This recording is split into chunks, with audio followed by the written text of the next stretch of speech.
much for tuning in. Do appreciate you. And sending data. I'm just going to go over to Safari myself, I think, and click on that. Wait, you don't write anything down after conversations? This is Pocket. I never go anywhere without it. And we're now coming back to you. So hopefully that's all good. Let me just go and check this out on the...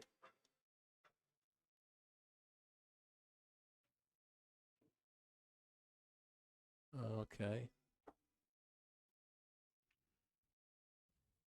Looks like we are back live. Just going to click on this. Good. Check this out on the... Okay, yeah, we are live. Excellent. Okay. Looks like we are back live. Click on this.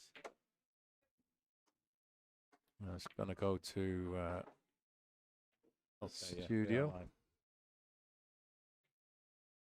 Yeah, go to content, live stream, and I'm just going to edit this to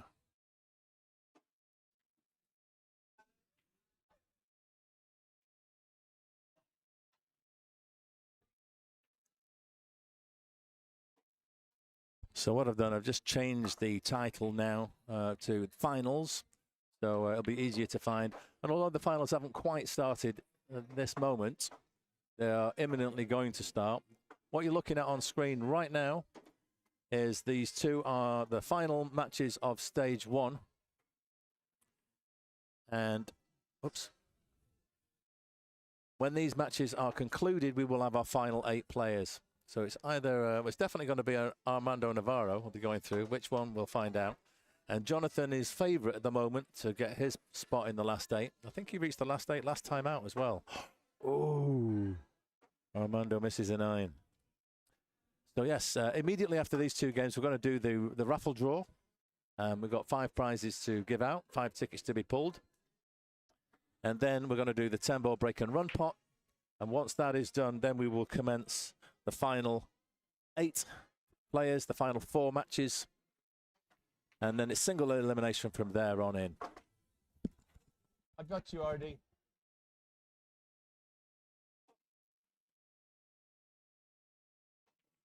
You're on the hill, my friend.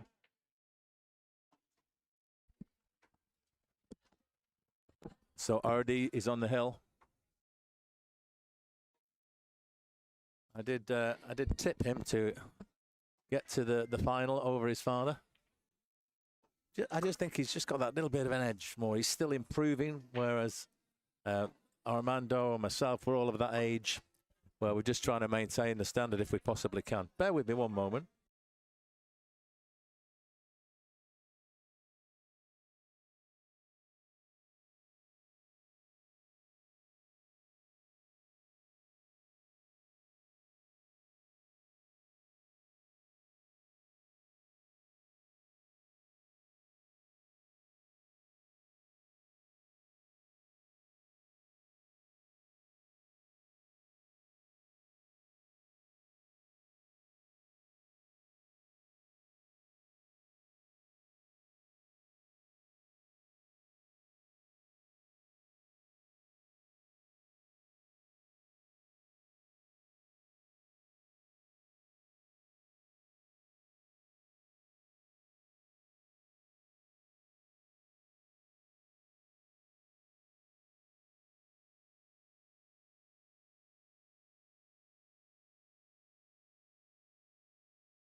Okay, so it was the Sun that won, as I predicted, and we just had another $100 into the raffle, so we're at 1,300. I'm just going to get the cash out for there. Okay, that's done. And we're just now waiting on this one final match to complete our last 8, and then we will do the raffle at that point.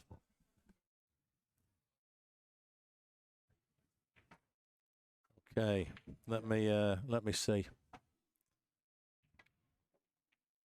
Oh, he misses the 8 ball. Right. Just got to try and find the graphic that I created for the 10 ball break and run pot. Let me see if I can find that.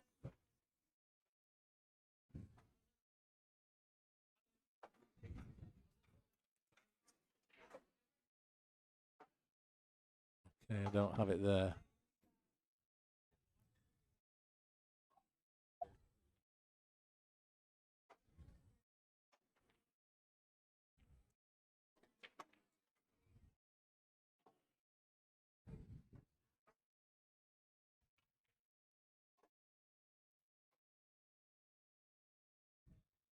Tell you what I can do. I know what I can do. I've got an image of it down here on my spreadsheet. There it is. So just going to grab that. That image will be sufficient. And then I can just put that as a banner across the screen, you see. And we're going to play it on table 2, we're going to play it on. So I want to add an image. And image. Go to all of the screenshots. Where are they? Desktop. Here we go. All the way down here. That's it. Okay, open that. Okay, and then I can just reduce this in size. Oops, oopsie daisy.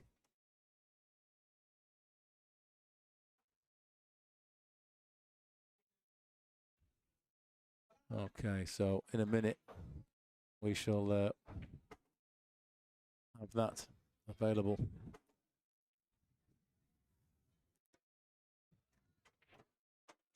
Right, all ready.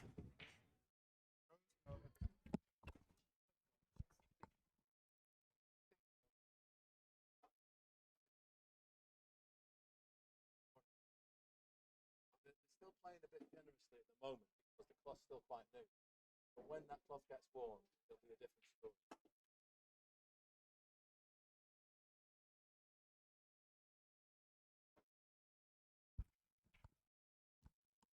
I think Jonathan just made another rack, so he's got himself on the hill right now. Yep, he's putting it on 4-1. So Jonathan is on the hill. Can he get this one? And that will complete our final 8. And what time is it? 5:20. So yeah, looking on schedule for a 5:30 finish. I predicted 4:30, but that was maybe a little bit optimistic. But it's been pretty smooth so far. Let's see what Digital Pool tells us, because it's got a very nice little thing. It says that you're 91% through stage 1, 6 hours and 27 minutes. That's been running. Okay.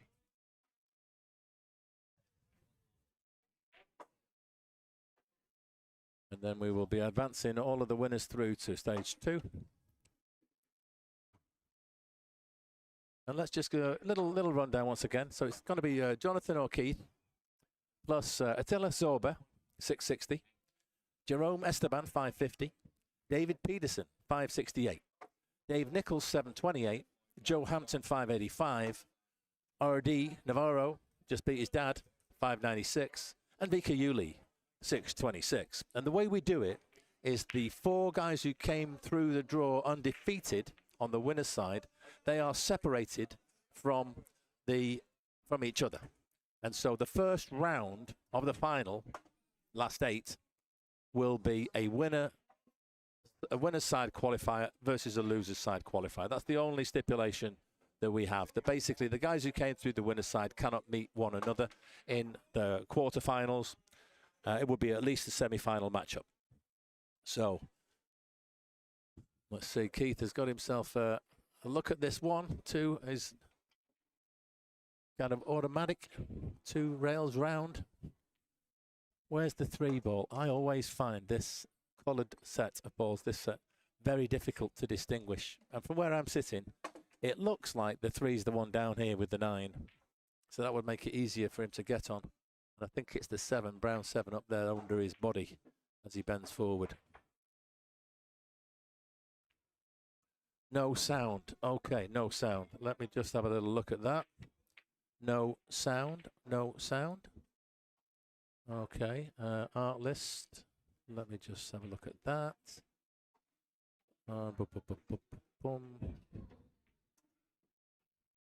Okay, there's art list. Let's put that. Hang on, not that one. This one.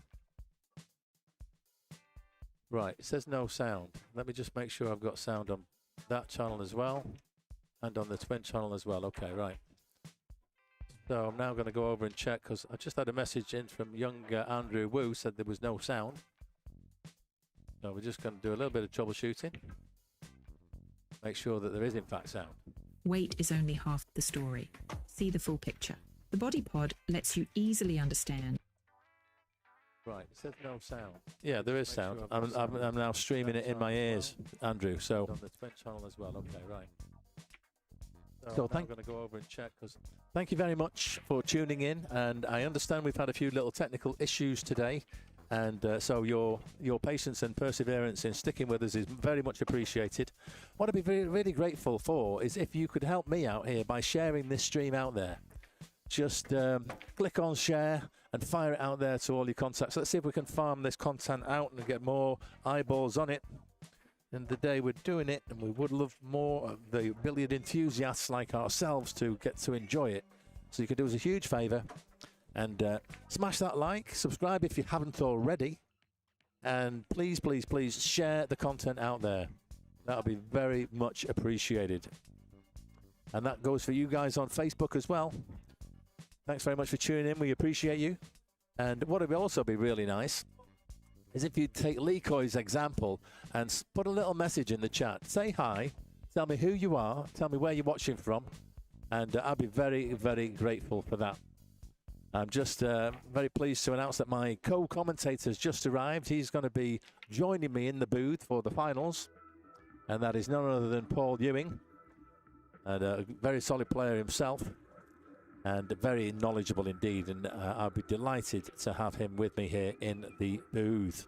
And that's going to be, he's going to be joining me from the last 8 onwards, the final onwards.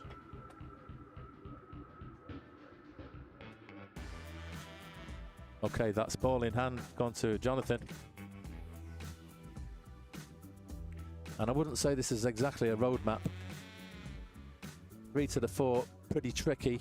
4 down here on the bottom cushion, but if you could get on it, the 5's kind of nearby and connected. The 6 is waiting over the side pocket. Yeah. What, behind the 7? Oh, basically thread the needle. Yeah, I've got Dangerous David sat next to me, and now if anybody knows the right shot to play, it will be him. So yeah, bit of bottom and right, and avoid the 7. Go behind it. Through that little gap. Oh, he's kissed the 7, but do you know what? I think he's okay. And do you know what he's done? He's made a combo out of the 5-9. So if he can pocket this 4, he's going to have a shot for the match. The cue ball's definitely going up the table. That 5-9 is not exactly wired, but it's pretty close to the pocket. So if you can get, especially if you can get anywhere over on the left-hand side of the table, pretty sure he can get past this 7 to make the 4. I'm going to put a little bit of right English on the cue ball. Oh, and he's made it, and he did the faintest of grazes off the 7, but he's still got a shot here. You've got to cut this 5 quite far over on the, as he looks at it, on the, you're going to be aiming for the right-hand side of the 5 ball. Where's my little thing? Okay, here we are. Yeah, so basically he's just got to cut that 5 in this direction, and then that 9 could find itself right in the pocket. Well, not the most sophisticated of graphics. Hey Andrew, if you're watching, can you tell me, can you hear me now? Oh, he overcut it. Overcut it, and the cue, he's going to scratch. Oh no. And do you know what? I think he may have left the combo back. Although that's not exactly lined up. It looks like it's pointing over here. So with the ball in hand, he can get right behind the 6, you would think. To be honest, it's easier just to run out. Yeah, you just drop the 5 down the rail, drop the 6 in, and then basically he needs to have the sort of angle somewhere around here, and then he's going to be able to just get that 6. Okay, where is he? He's a little bit iffy. I think he's got to, he could try and draw across here, or actually no, he doesn't have to. He just has to dab it in, doesn't he? Yeah, he can dab this in and leave himself nicely on the 7. Go for the top corner. Yeah, he's going for the corner, I think. Now he's, yeah, looking like he's going to get this one. He's got to just make this 7 and then he's favourite.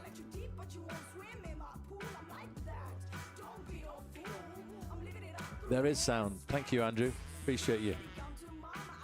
And he hits the 7-2 thick, so another chance now for Jonathan to finish this off. This is mighty fine. It is cuttable. It is cuttable in this this left corner here. Super thin, however. Not sure if he'll fancy that. And the odds are the cue ball would end up in the top half of the table, so it looks like he's banking this with the right-hand long rail. It's close to the side pocket. It's going to just dress up, is it? Yeah, he's left it over the hole. So I think Keith has got a chance here to go all the way up and back down the table. I don't think you'd want to just baby this.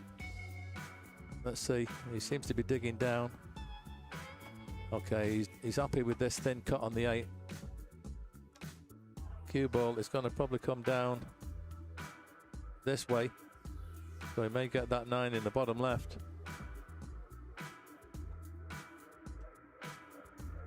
Yeah, slightly overrun it. But I'd rather be too high up the table than too low down it.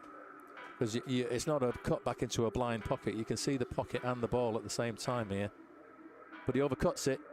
So there's going to be a long 9 for Jonathan to progress. By all means, no, not easy.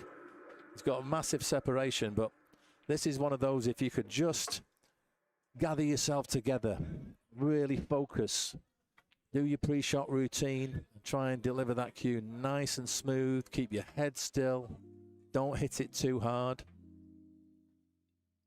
And that's exactly what he's doing to this 9 ball to secure his place in the finals and bring an end to stage 1.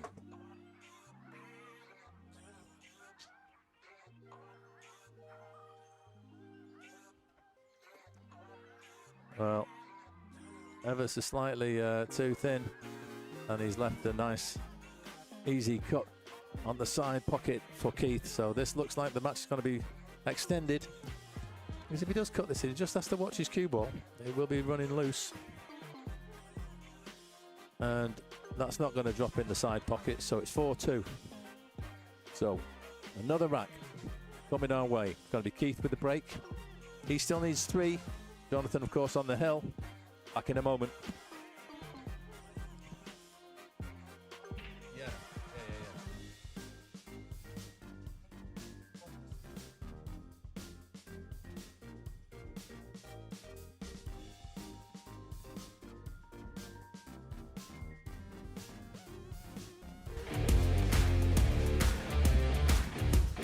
So you're tuned into Mothlike TV for the Predator Mothlike 9-ball series. Our thanks to Predator and Kamui, of course Digital Pool, who give us the platform to make all of this possible, Ariakon, and of course On Cue Billiards for giving us the venue.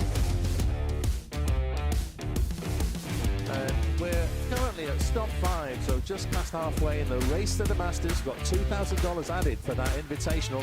Here's what the leaderboard looks like today.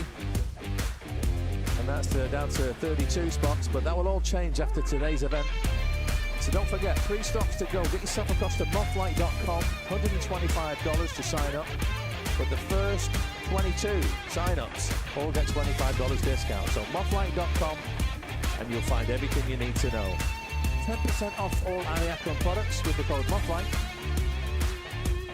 And once again, our huge thanks to Predator for being our headline sponsor of the Predator Mothlike Tour, and to Kamui, Digital Pool, Ariakon, and of course On Cue Billiards. So here we go. Let's get this back over. Right, Keith has just broken the balls. He's made the 1 and just made the 2. But I'm not sure if he's got a shot here. Can he put this 3 in off the 7? I don't think the 3-7's a combo. No, he's actually the 3 must be the lower ball. It is. Yeah, he's snookered, completely snookered. You have to forgive me. I do get confused. I think that the 7 and the 3 look almost identical in this set. But oh, he hits it. And I think that'll just pass for Jonathan. I think he's got an opportunity here. But he won't be able to do an awful lot with the cue ball. And I don't think the 4 will pass the 5 going up table into the top left-hand corner.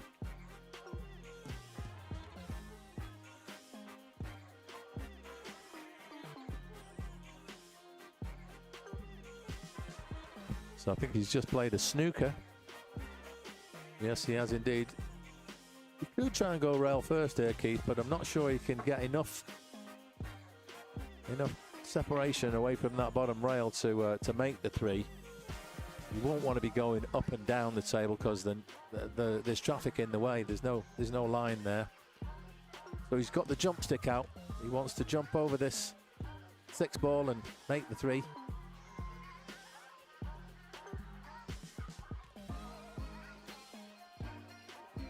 And he gets the height, but not the line.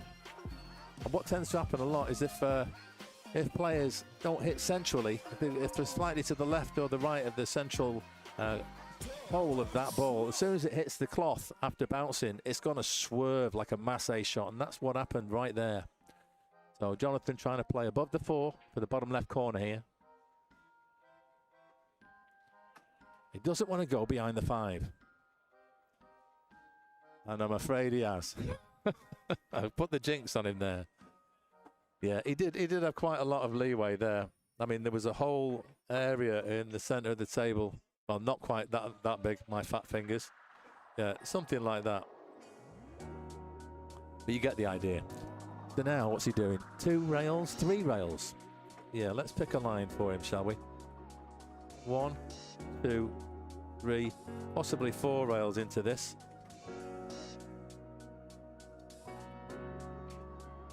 Just got to miss the 9. He's going to come close to the 9.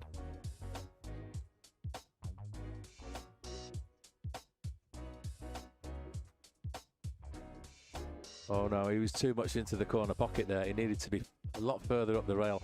So there's a chance if Keith wants to take it for a 4-9 combo right here. They are lined up. There's no other easy pocket to put the 4 in. The 9's blocking the bottom, the 5's blocking the top, and this, look at that. That's what he's doing. So this combo, he would not want to leave the 9 over the hole here. That is the risk. If he plays it softly, gives him the biggest chance of making it. But he put it with, see how he put a bit of pace onto that. Made the shot harder, but what it did mean is if he was inaccurate, like he was, the 9 would clear off and not hang over the hole and give the match away. This is a tough shot. Playing across the face of the ball here. There's a lot of cut-induced throw, so you tend to hit this too thick. You need to aim a little bit thinner than you think if you want to make that cut. And that's exactly what he's done. Beautiful shot, and he's perfectly on the 5. He's got to just try to do a little draw shot here. Just try and draw back over to this side. The 6. I think he's got the line to do that. Just a nice smooth draw shot. Obviously, you're making sure of the 5. You don't need to put a lot of power in this. You just need to get the tip to bite into the cue ball and generate a lot of nice spin. Well, he wallops it. Look at that. That's a cracking shot. He's got a beautiful angle here. And he really just needs to gather himself now, because he's not going to get a better opportunity than this to win this match. Somewhere like that. You don't want to be trying to get too perfect on that 7, because at the end of the day, the next shot after this is you're going to be cutting the 7 in, and you want to really be able to get the cue ball to come down for the 8, something like that off the 7. So somewhere near the center of the table, slightly over to the right, but just make the 6. Seems to be putting a lot of action on the cue. Yeah, he's played it heavy. So is he going to get a friendly bump here, or he's going to slide past it? He slid past it, so he's going to have to put this in the bottom corner. Yeah, a little bit heavy-handed, but at least he made the 6 and he's got the next shot. And I think if you play this just with natural follow, cue ball's kind of going to come off that long rail and out into the center. So something like that if you play this with a lot of top. So you might be able to get it to stop closer to the middle of the table.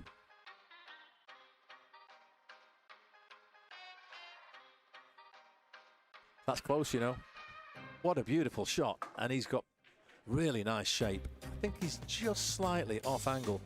So the path of the cue ball is going to the long rail and then coming across for the 9 in that, well, hopefully not in the pocket like that, but for the 9 in the same pocket. Let's see. Nice smooth stroke. Doesn't really need English on this. Might put a tiny hair of left. But I think just a plain center, and he's coming across. He needs a little bounce. And this is it, this 9 ball now. To secure his place in the final and bring an end to stage 1. Usher in the Raffle for the Poison Predator pool gear. This is it, big shot. Keep your head still. Don't hit it too hard. Oh no, he dogged the 9. I don't believe it. He's dogged it. So it's gonna go another rack. Wow, unreal. Keith can't believe it. He thought he was going home right there, but he gets a reprieve. Wow. So what Jonathan's got to do is try and flush that from his mind, forget all about it. Woof. Yeah, you've got to focus forward, don't think back in the situation. Still only needs 1 rack. Keith, of course, still needs 2. I'll be back in just a moment, folks. I'm just going to commercial.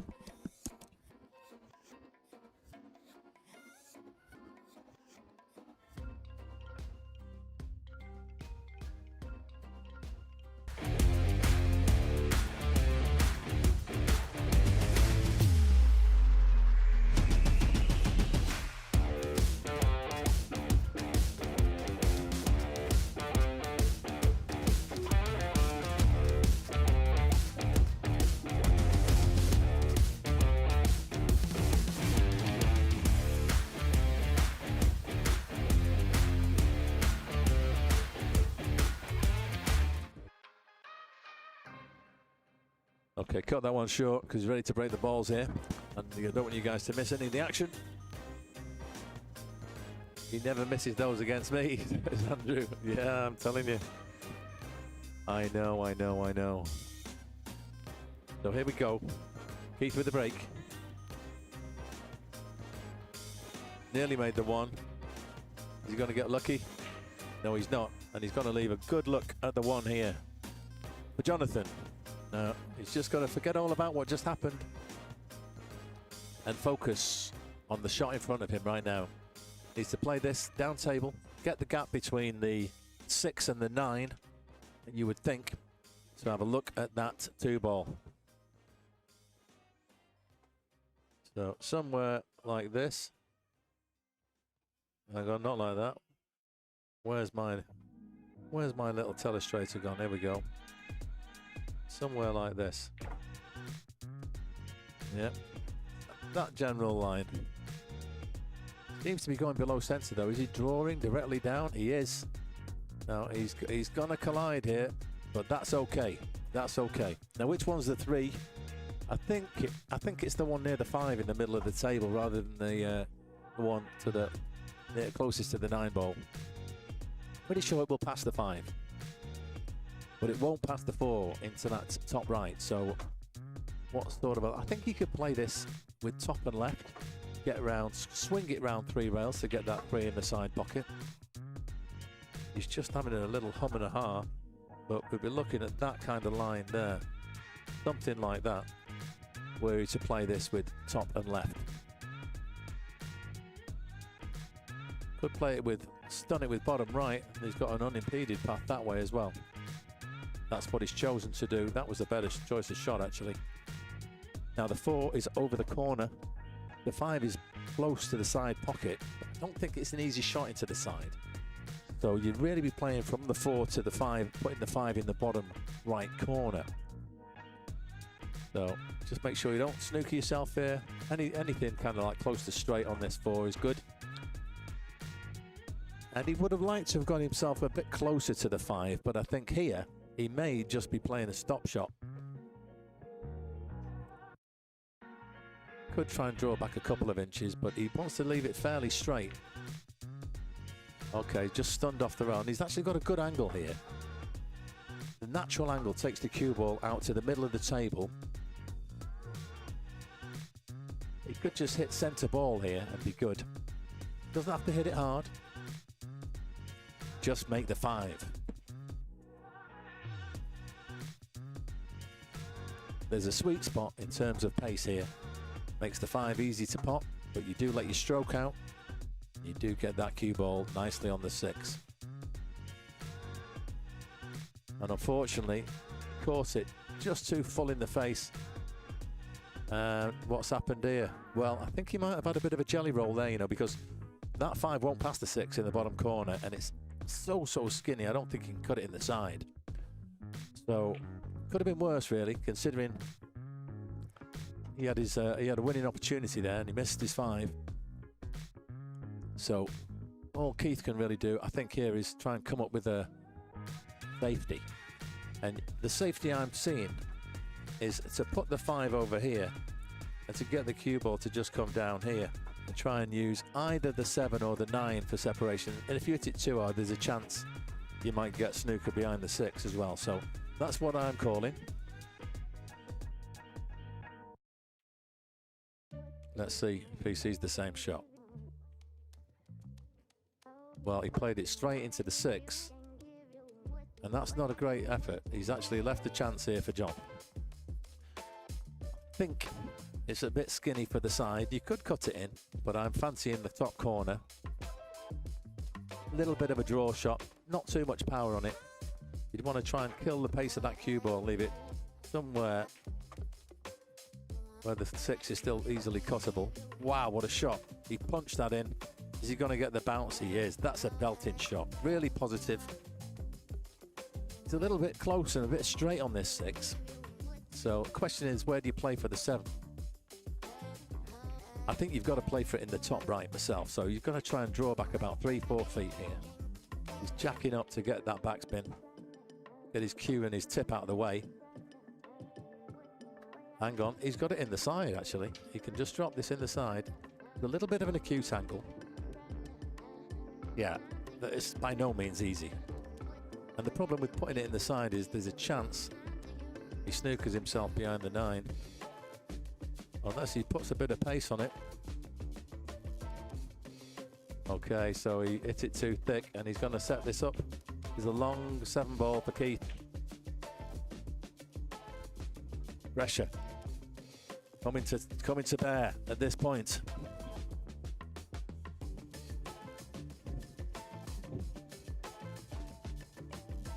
Needs to do a little draw shot here, bit of power required. Oh, and he's fluked it. He's fluked it. He's missed it by a mile. He's missed it by a country mile, and he's fluked it. Now then, can he make this Can he make this 9? This 8 rather. Can he compound his good fortune? No, too thick, too thin, too thin, too thin. And this is a chance now for Jonathan. We've come this far.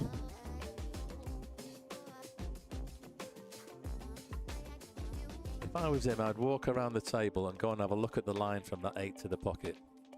That's what you want to do, Sunshine. Yeah, have a little look. Get a good, clear idea of where that contact point is. And here, I think it's just one rail. You know, I don't think he has to do anything fancy. I think he can just do something like that.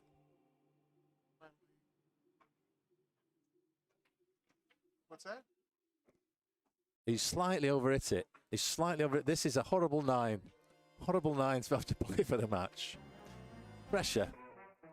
Pressure, what pressure? Well, he's made a few nice shots. He's stumbled at the last hurdle on every occasion so far. Can he exercise those demons? Put this 9 in and finally get himself into the winner's circle. Big shot coming up, folks.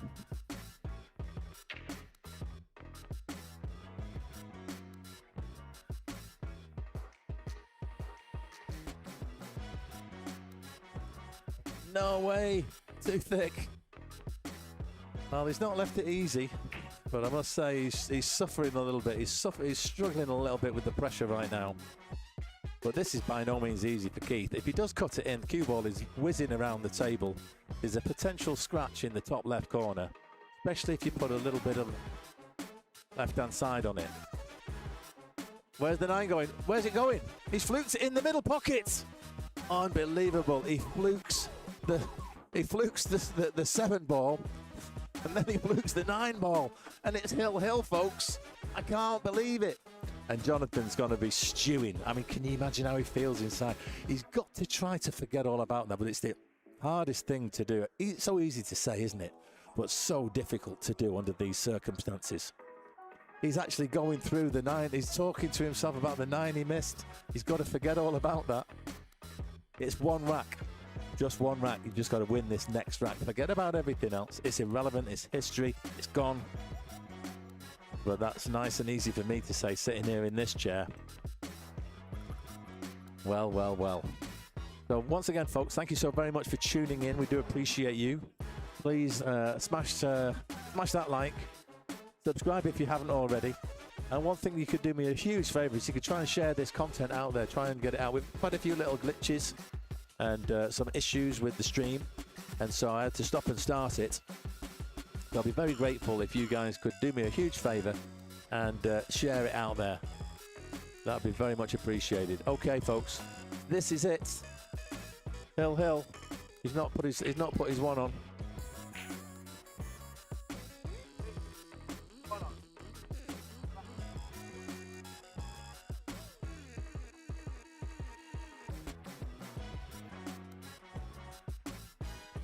There it is, Hill. And he's made the 3 ball off the break. Doesn't look like he's got an easy shot on the 1 though.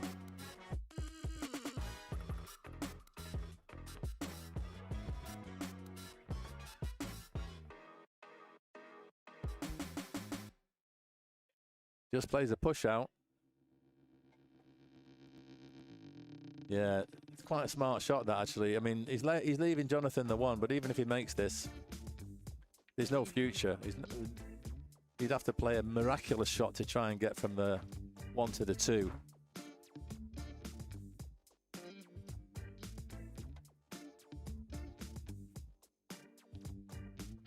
And he's digging down.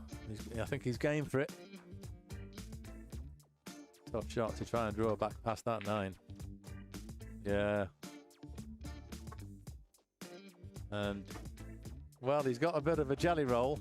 He should be feeling a little bit better after that. Leaves Keith snookered. I'm just going to go and have a little close look at this. Hang on.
Okay, folks, so we're just having a little chin wag with Paul Ewing offline. And thank you, Tim and Traders. He just told me that the match is coming to a conclusion. And this, can he finally finish it off? I think he's got to come round the 3 rails here to get on the 9 in the bottom right corner. Not too hard. Past table. 1, 2. He's hit it a bit too hard, but he's okay, you know. That's not bad. He's actually hit it perfect. Now then.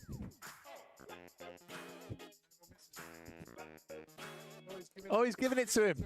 He's conceded. Well, well, well. I would never have done that. I would not have done that. No, it's over. No. It's over.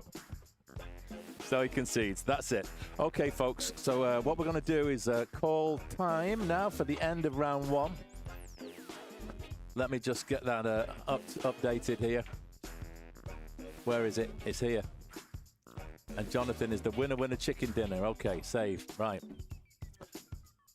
Now I'm going to get over here and let me just change this table over. Okay, that's the one we wanted. Right,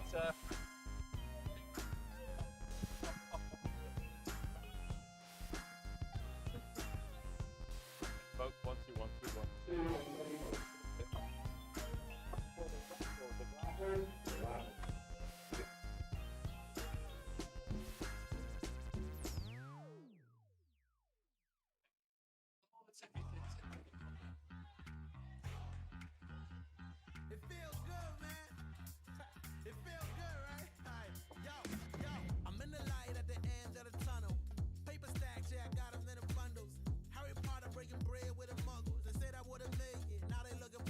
Okay, so let me just see if I can bring this over here a little bit so I can speak to the stream as well. Are you happy? Stick them all in there, give them a good shuffle up.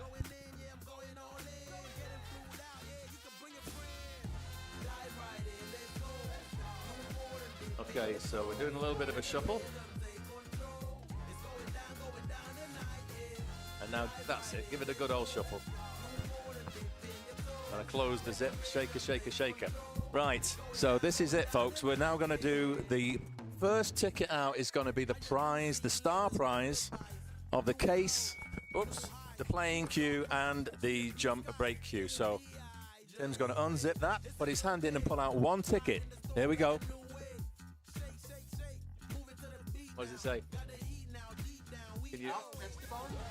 Oh, hang on, Jeff Esteban. I think Jeff has actually left the building. Jeff has left. No, but he still wins. No, he still wins. So I'm just gonna go and put that to one side. Hang on a moment.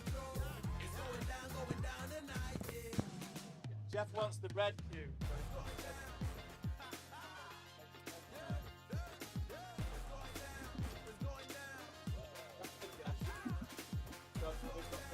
Silver nail it.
Butterfly tattoo on her ankle. It go together with the one on my shoulder. I be like a sailor, swimming in the money. I was broke won't go back. This a throwback. But to go in cold beer, baby, hold that. Oh, I'm people not look there, right. but I'm so close.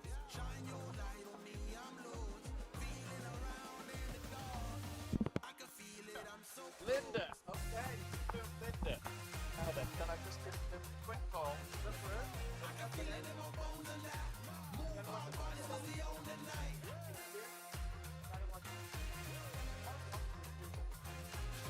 I can feel it in my bones and that. Move our bodies cause we own the night. I'm so close now. In the room where it happens, in the place where it goes down. We rolling like tumbleweed through a ghost town. Putting out good vibes cause what goes round comes back round. Where the rap round now, put it on my head. I am trying to get back from the land of the dead. Man, it feels so different here where you. I'm not there yet, but I'm so close. Shine your light on me, I'm lost. Feeling around in the dark. I can feel it, I'm so close. I'm not there yet, but I'm so close. Shine your light on me, I'm lost. Feeling around in So Linda Perez has got the second runner-up prize. It was Jeff Esteban who won the star prize. Jim, he got the first runner-up. Hey Brian, Linda has just won. I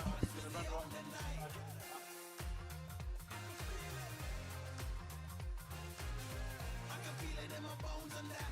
Move our bodies cause we own the night.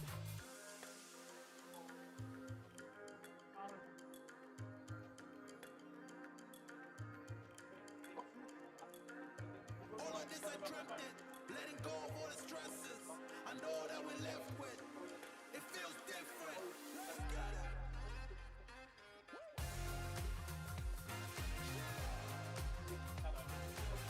I can feel it in my bones and that. Move our bodies cause we own the night.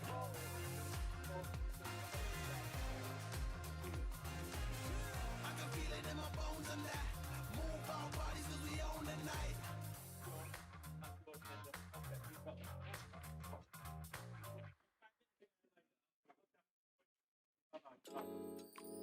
Okay, Linda took the peach one.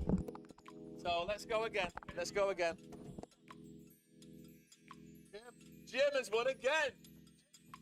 Can't believe it. Come over here, Jim. Jim is so lucky. He's got another one. So now you've got either the peach. This is a jump break cue.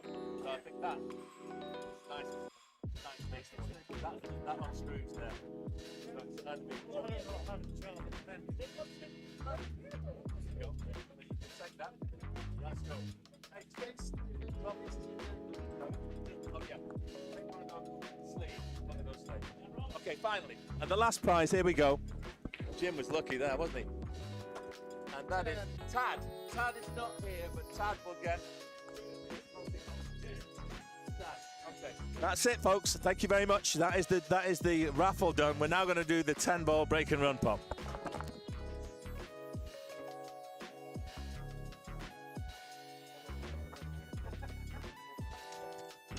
Okay, that's that.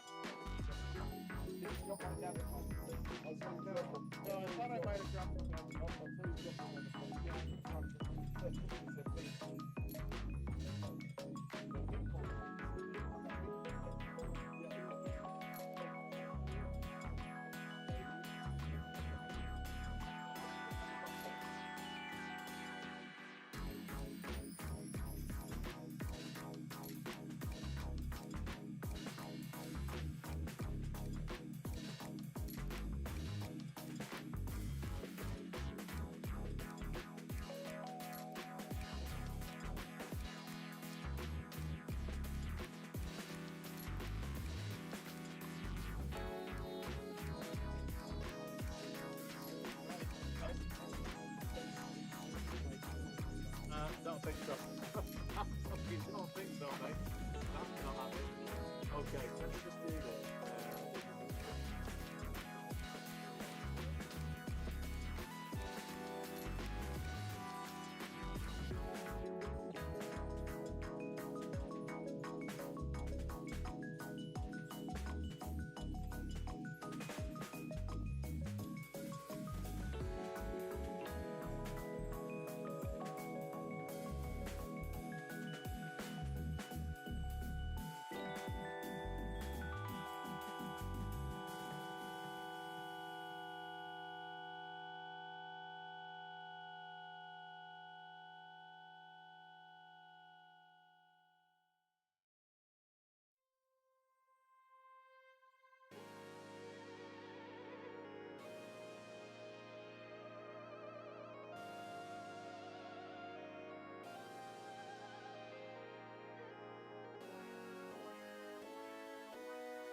ladies and gentlemen.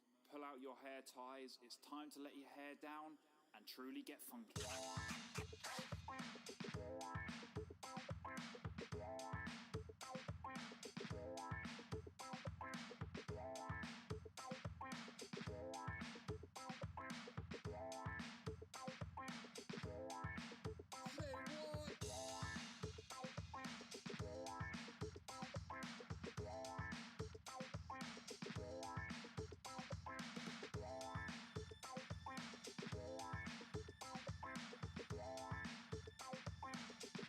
Let your hair down.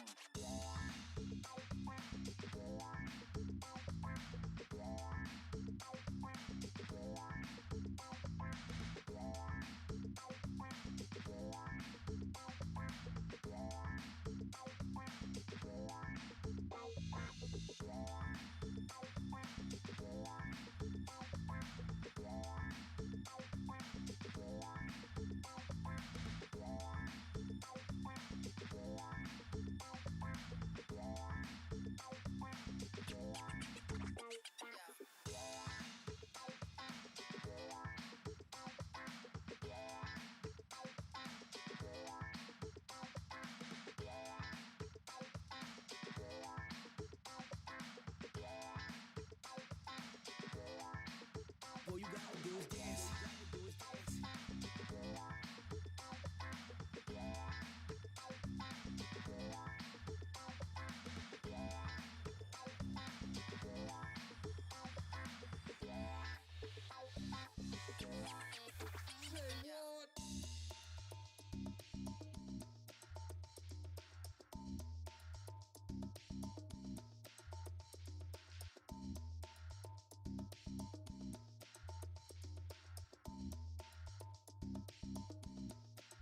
All you gotta do is dance.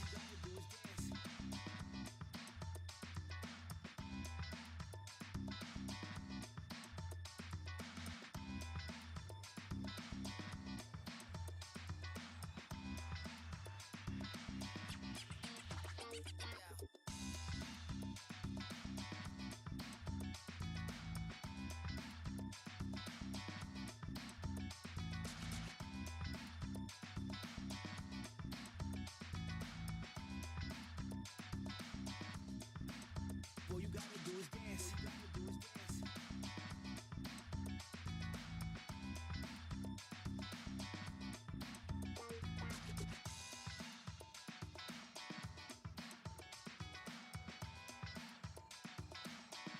Let your hair All you down. gotta do is dance.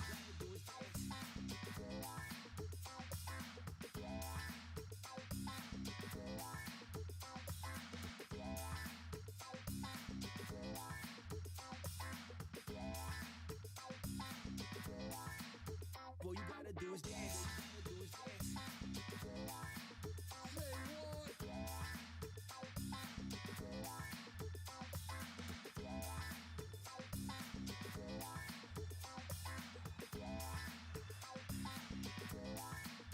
All you gotta do is dance.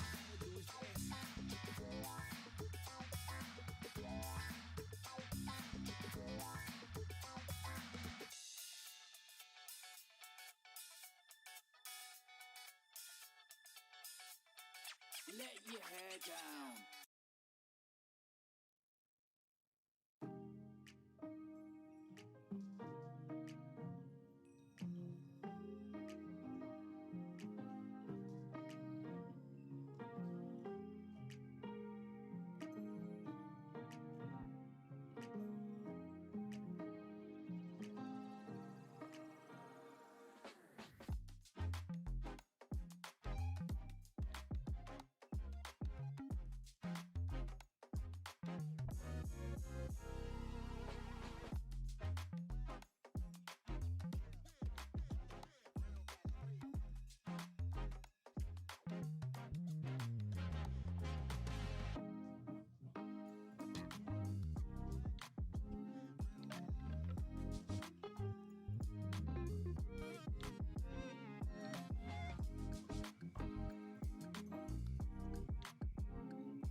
position. 1, 1, 2. Okay, that looks good. Just got to try and sort this speaker out. 1, 2, 1, 2. Which one is it? This one. That's 1, 1, 2, 1, 2, 1, 2, 1, 2, 1, 2, 1, 2. Okay. Need a bit of gaffer tape. That Still work. You need to hear yourself. Come in. Any reforms, Steve over? Yeah, we're gonna have 2 chairs.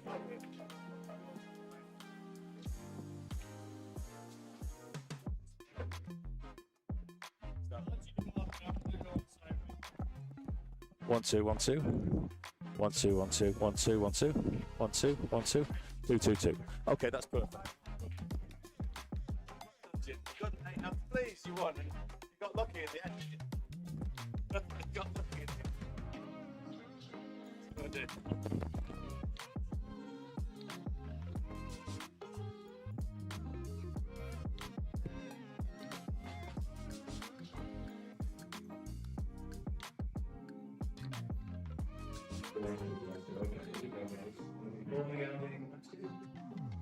We are on table 3, screen table. Tiller, Zorba. Jonathan on. It's a 9, 5, race, table 3. Tiller, we got Jonathan on table 3. Table 4, step forward, Joe Hampton. You're on the screen with Carol Esteban. And that is going to be a 6, 7. She wins the step. We're all rated to 6. And whatever that David means, and David means correctly. We've got R&D. R&D on table number 5. 6, 7, 8. That thing gives you 1.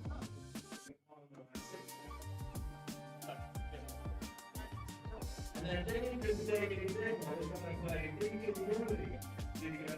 That's 2. I guess what's the 9 by race? Take the 6. Nothing fun. Let's play really close.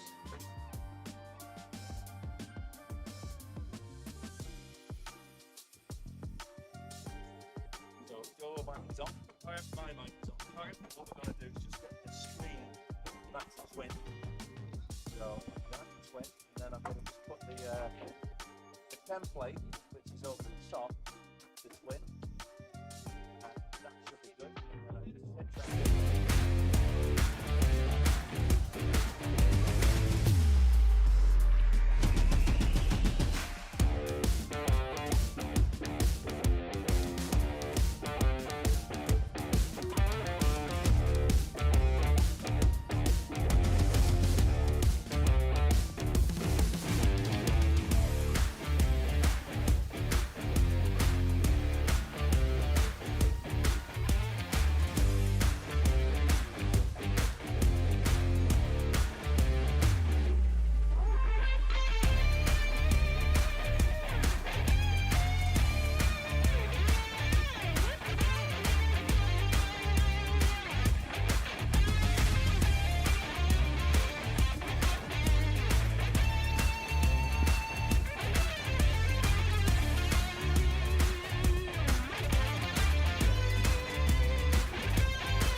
Test.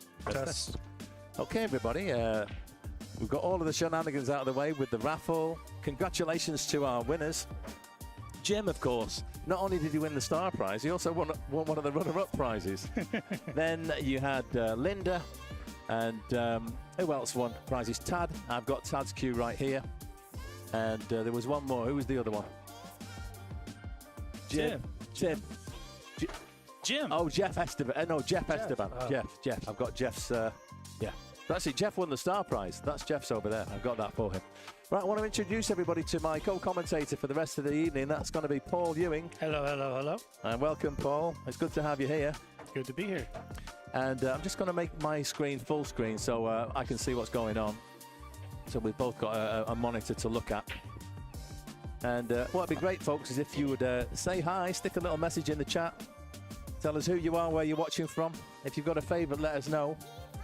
And what we've got here is 4 matches remaining, and we're focused on these 2 tables. So you've got Jerome Esteban against Joe Hampton. That's a 6-7 race. And then Attila Sorba, he works for CSI out of Las Vegas. He played last month. It was his first time in. He cashed. I think he got joint 5th. I know Attila. He used to road with Vilmos. There you go. Playing in the SoCals when Oscar and Desiree were running the tournament tours out here. Oh, wow. Wow. Okay. So he's been around for a little while. Yeah, and he's certainly been shooting pretty good. He's come out because this tournament is tough. If you're a high Fargo player, this is tough. And as you can see there, he's got a 9-5 race against Jonathan. But then, having said that, I remember Louis, when he played, Louis Ulrich, he actually won the tournament, and he was the highest Fargo-rated player. Yeah, he's also the most seasoned, too. I mean, these hot races, when you're giving, you know, as a 550 or 560, you're giving somebody 4 games on the wire to 8, that's pretty tough. It's a lot of pressure. It is pressure. And it's about whether that affects your game, I suppose, isn't it? Yeah, so, well, it does. It definitely affects your game because this game is, what, 90% mental? It is. So, that's right. You know, if you're putting that kind of pressure on the 90%, then what's going to happen is people end up kind of seeing themselves for what they are and what they need to work on.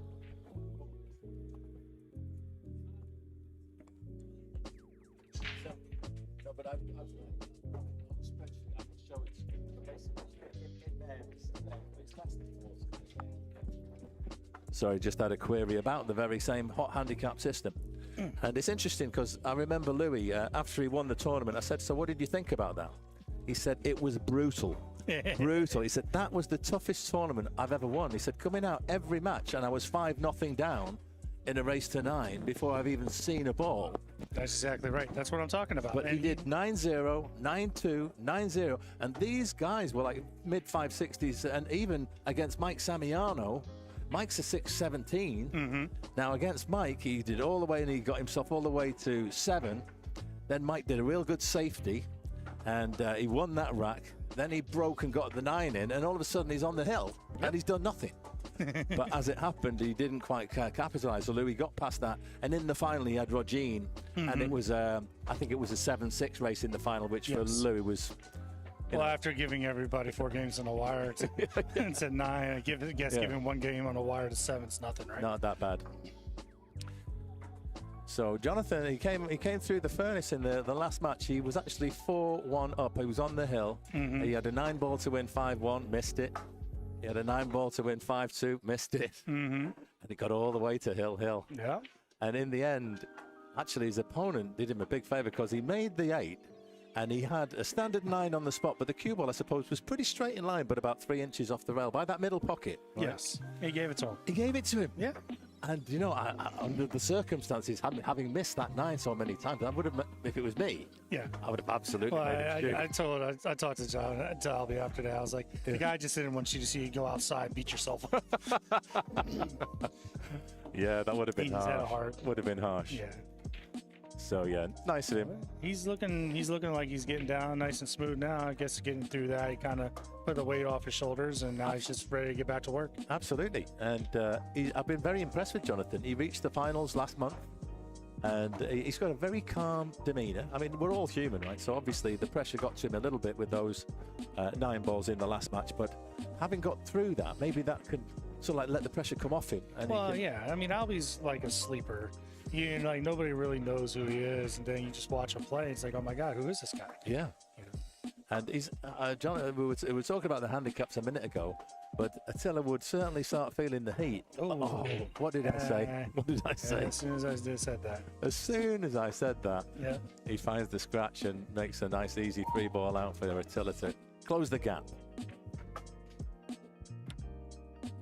I'm just going to wander over there and get a beverage. Can I get you anything from the bar? Oh, I'm okay, thank you. Nothing at all? Yeah. Okay, I'll be back.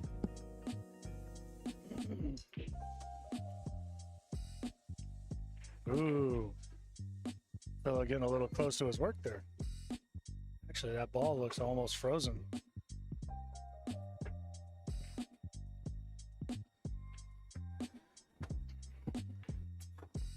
Whoop. Up. Joe misses the 9 on the side. Scratches, giving Jerome a Pretty standard ball in hand, 9 ball shot.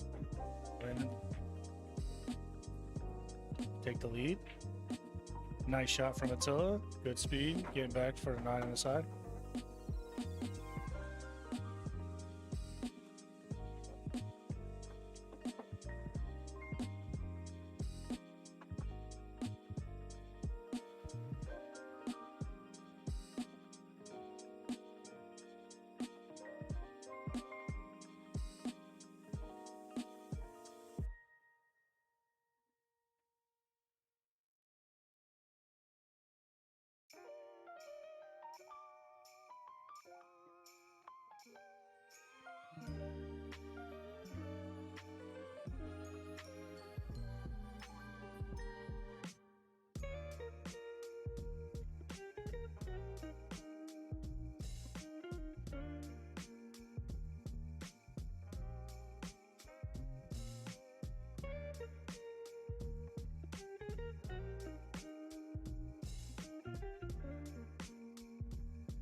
Ooh, scratch.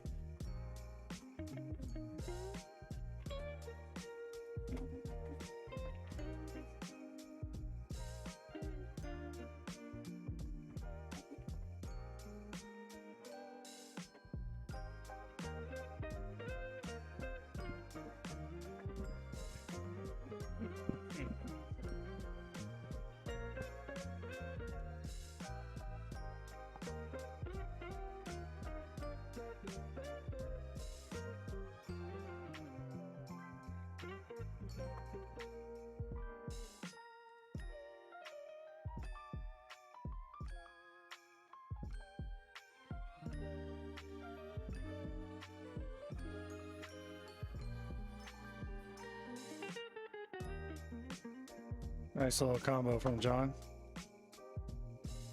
It's got a little bit of a tough back cut here for the 2 to get back to the 3 ball.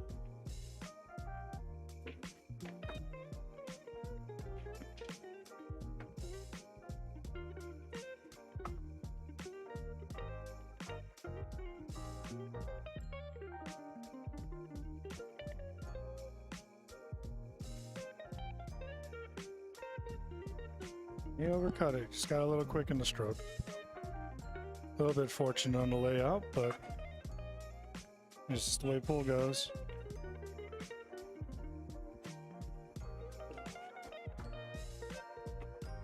I was just trying to call our star prize winner there, Jeffrey Esteban. If you're watching the stream, Jeff, I just tried calling you on Facebook Messenger, and if you can, please try and call me back, so we can make some arrangements for getting that prize to you. In the meanwhile, I'm going to be taking care of it, but I've just sent you a messenger there on Facebook. You've won the star prize, so you've got the Predator Roadline case, the 4x2 case. You've got the red Predator Poison Mothlike Cue and the VX Jump Break Cue. So I'm going to put all of those together for you, and I'll have that. As soon as you reach out to me, we'll work out a way I can get that to you. So congratulations and well done. And also, whilst I'm on the subject of prizes I'm holding, I've got a beautiful multicolored cue for you, Linda Perez. So I'm going to look after that. I think you've got the peach-colored one. And then Tad's got the other sugar candy poison break. Sorry, it's a playing cue. So I've got yours as well, Tad. So Tad and Linda, I've got your cues. All you got to do is reach out to me and we'll find a way for me to get them to you. Okay, so what's going on over here? Did I miss anything? No, not too much. I mean, just a little bit of standard back and forth here. I didn't like this shot. You got it to the rail, but I mean, you're playing a high-level player. Talking about Albie and Attila, I kind of expect Attila to either cut this in or he's going to give him a really good reply here. Yeah, I think he's already looking up to see if he's got it to 4 passes the 8, so I think he's fairly confident in making this cut. Yeah, I think. And the table's played slick enough still, so. Yeah, it's still playing nice and slick, and in fact, the pockets are still a little bit forgiving. When that ball's going in there, it's not just hanging an awful lot; it's still finding its own way to slide in. Yeah, I mean, but this is just a good good smooth stroke. He's going to run into the 8, is he? Yeah, if it runs into the 8, that's fine. He can still work with that. I think the 5-4 passes the 5. If not, he's just going to lock him up nice and tight against that bubble. Yeah, he's going to knock him against the 5. I think you might be right there. Because it looks to me from here as though that 4 won't pass. I mean, because he's given him 4 games. Like I said, it kind of changes things a little bit. Oh, it obviously did pass. Yeah, look at that. Told you. Smooth. Mm-hmm. You've got better eyes than me. And so nicely on the Can't 5. miss from the chair, Mike. Yeah, you never miss from the chair. If you miss from the chair, something's wrong, you know?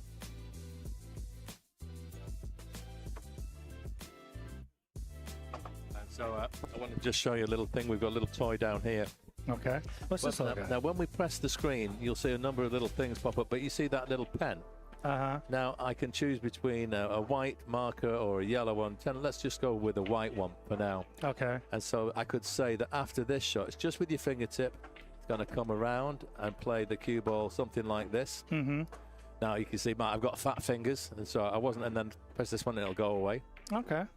So that I'm thinking I may actually invest in a stylus. That might help me get a little bit more accurate. I'm curious, since we got it. Let me see this little guy right here. Oh, have you got a stylus? Oh, maybe we could be able for a breakthrough right here. So just try that and then press the pen. Now then, does this work? Okay. No, it won't work. It's not strong enough. Yeah, well, it was worth a try. What about the other end? The back end? Yeah. No. Oh, no, just try drawing a line now with the back end. No. No.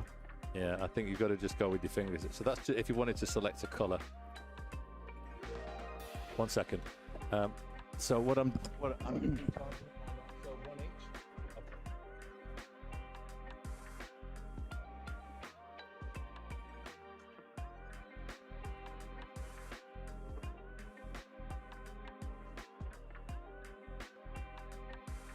Hmm. Yeah, so I need to invest in proper stylus, I think. You can get one on. We can get one on Office Depot or something. You can, but in the interim, you can still do it with your finger. It takes a little bit of getting used to, but it's obviously we're doing twin screen here. Mm-hmm. Now, for you guys back home, I'm talking about the OBSBot Talent, which is I think it's around about the same size as a phone screen. So we're trying to draw little lines with our fingers, but basically when you do the cut break from here, the idea is that one ball should go in the side pocket there. So you can get that sort of gist and then just press X, or it will time out and disappear after about 10 seconds. Mm-hmm. It's quite useful if there's a kick shot or maybe an unusual position, or even if you just want to gesticulate to an area, a zone. Mm-hmm. I find it's quite handy for that sort of thing, because a lot of the time commentating on pool, you're saying, oh, that 5 ball in the top left corner and come round 3 rails, but it gives you a chance to visually illustrate first. We do appreciate that. There's a time is precious, and the fact that you love billiards so much that you're prepared to tune into Mothlike and watch the Predator Mothlike Tour, we're very grateful. And if you're not a subscriber already, please smash that subscribe, click like, that all helps, and sharing the stream as well. Any form of engagement and interaction goes a long way in those algorithms to help suggest this content to other people who maybe are passionate about pool and billiards just like we are. So thank you all so very much. You're the reason why we do this, and also because we love the game, and we just can't get enough, can we, Paul? No, certainly can. We're here almost every day. That's right.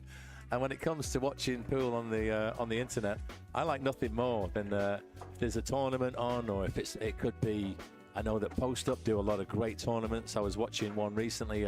Oscar Dominguez was giving James Cabal the 8, the 9 out at 10 ball and 5 on the wire. Yeah, I know. Oscar really loves to test himself. Wow. I think what it is, he's got a $100,000 challenge match coming up.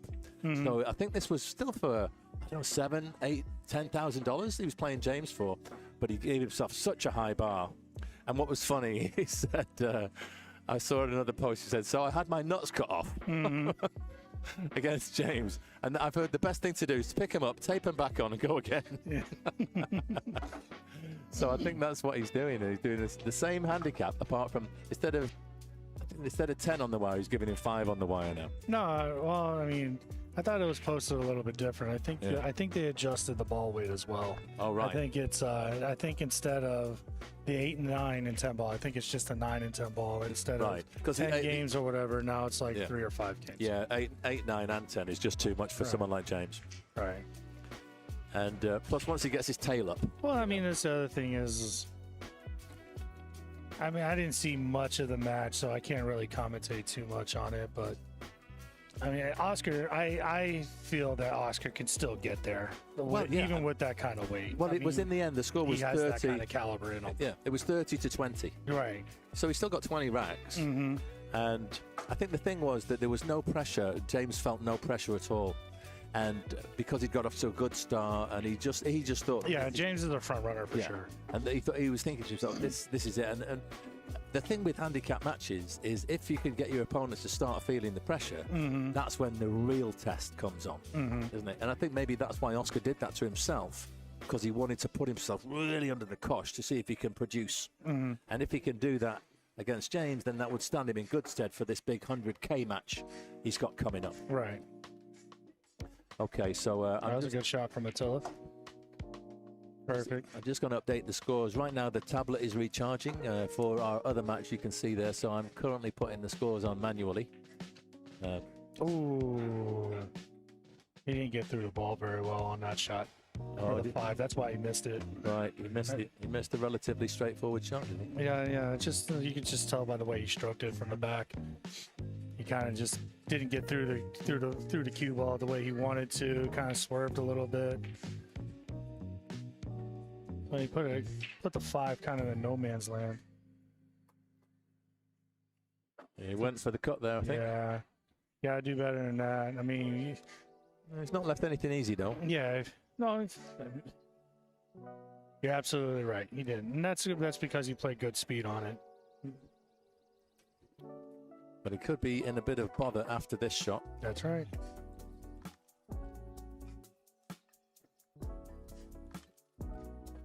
Not sure if the bank angle is on to put that 5 I mean, Attila is a 660, but I mean, he's got the same amount of knowledge as any 750 plus. You know, I mean, it's just. Well, he's involved in the game as a business, isn't he? He works for CSI, so he's probably seen a lot of top quality pool over his. He talks to a lot of players. Yeah.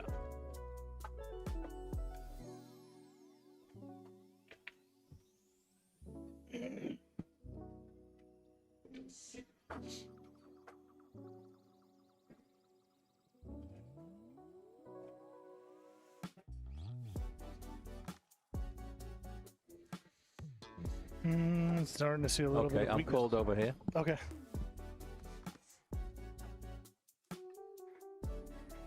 Call him over for a call hit. You can shoot through it. I don't think it's that close. Doesn't look that close from here. Yeah, that's what I thought.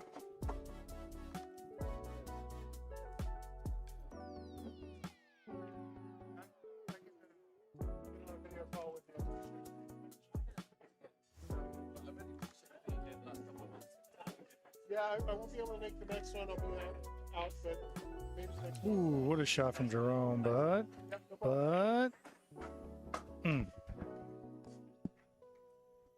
Yeah, they just called me over to look at a hit, but it was actually quite an easy decision. No, that's what I figured when I saw it. I mean, occasionally, I think players may do that, calling the guy over to do it. It's a little bit of a sharky move. But in that instance, the player's right. Yeah, it is. It is. But I mean, I would save it for a time when it's a difficult shot. We don't call it sharky now. What do you call it? We call it gamesmanship. Okay, gamesmanship. A little bit of gamesmanship from his. There is an element of that. I'm not. This is not detracting from Joe in any way, shape, or form. You know, if it's close and you've got doubts, you should definitely call the referee or the tournament director over to come and look at the shot. But I know when we played in Vegas, so this is the BCA Worlds, there was a couple of times that I think that tactic was used. You know, like call the ref over, and like it just adds a little bit of extra. Right, a little bit of an, you know, it's a pretty obvious shot, pretty obvious hit, and then they'll still call it over. I mean, yeah, that does happen, unfortunately. But again, like I said, it is the player's right. Absolutely. If they feel like that's because let's put it this way. What if something happens, God forbid, and they didn't call anybody over? Exactly. Then what? Exactly. Oh, no, foul. No, it was a good hit. Well, you didn't have nobody watching. I said it was a good hit. Yeah, I mean, that happens all the time. There was an incident today. I'm not going to mention any names, but during a match, a player had won a particular rack and leant forward to shake his opponent's hand, and his opponent said, "Hang on a minute, that's only 3-1," and he's like, "Oh no, it's 4-1." You know, and they hadn't been using the pennies. Okay. And in the end, the person who thought it was only 3-1 acquiesced, and that actually put his opponent on the hill, and he won the next rack. I only heard about it when they came over here and said, "Oh, this happened, this happened." So at the end of the day, if you want me to do something, you got to like call me over. Yeah, you have to say something at the time. You can't then after the event, you know, Exactly. it's gone. But that's why you should always use the coins as a backup. But I think also we'd encourage everybody to download the Digital Pool app, get that on your phone, and then you can use the app for live scoring. And both of you can see the scores as the match is going at any time. Right, so that's another one for Joe. Let's put that one on. All right. That makes it 2 each over there. And I'll go and check the battery level on that tablet in a moment. Fortunately, I was unable to keep a power pack on that because I've got my 2 power packs doing backup power for the cameras that you're seeing. So they're both running via HDMI. And what that does, it brings a nice clear signal to the computer, but it doesn't deliver any power to the cameras. So each one, I've actually got a power brick and a USB-C cable running power. So that making sure they stay on. Yeah, but last month I had backup power on the tablets, but not on the cameras. And both the cameras died 2 hours into the tournament. I'll be. Yeah. I'm listening. Yeah, no worries. Did you just miss a sitter? You know, it's not a sitter. He's just, you know, he's trying to get that one down. I mean, he wants to get that one in. Get that first. The first game's always the hardest. Get that one down. It's just finding it tough. Yeah. Yeah, I'm just going to go check the power on that other tablet.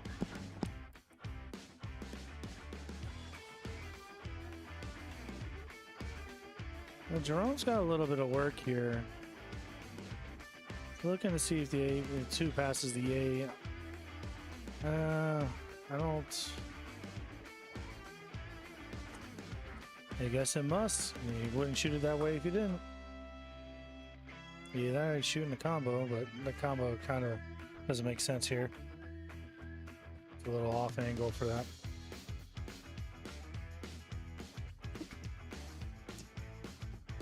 I think it's going to be a while. It's only on 16%. So, how old are these coins? How old? Well, let's just have a little look. I'd say that the last comment in there from Andrew Wu, the stream is a little bit laggy. I think that was probably about 20 minutes ago, something like that, just before we switched over.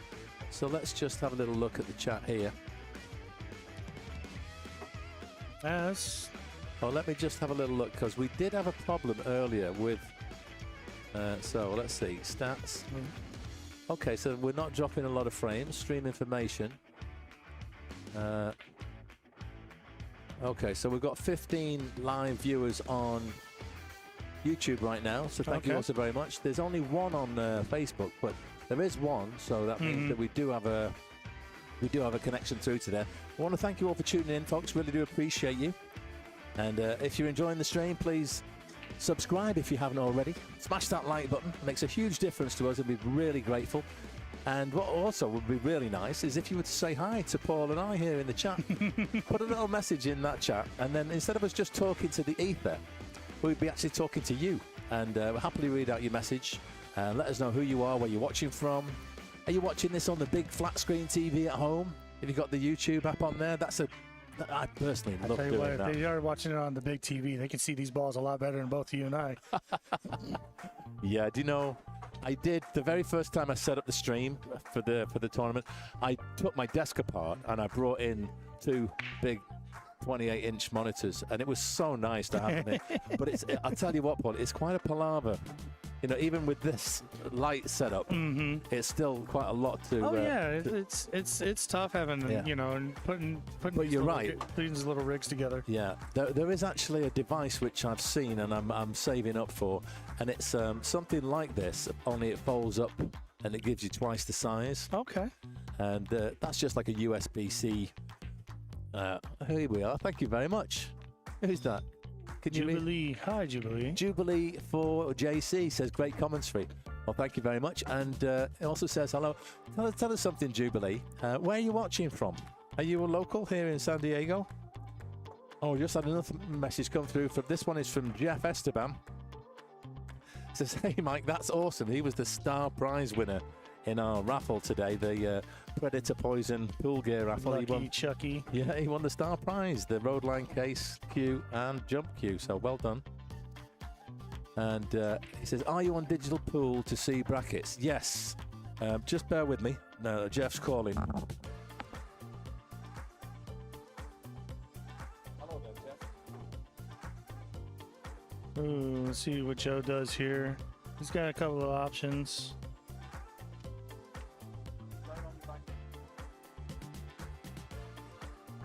And that works out a little bit.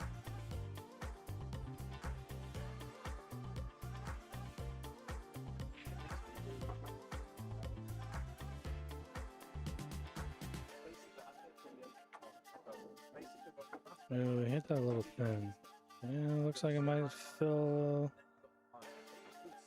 Alright, I like to see Joe just stick that cue well behind the 5, send the 2 ball a little bit down to send the 2 ball to the bottom half or bottom half of the table. Just like this. Don't get too far. Perfect. And it's on the good side too, it looks like, so he can't go forward, so Jerome can't go forward. He's gonna have to do a couple of rails here. He might do the Z shot. There's that. The Z shot double bank everyone loves.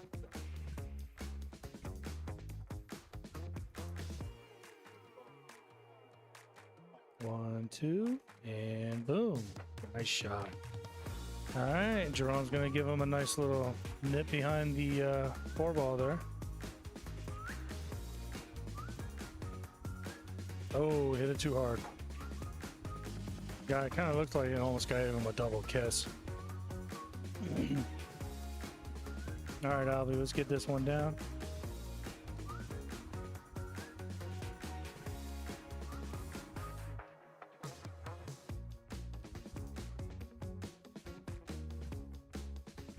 There we go, confidence. That's a good stroke.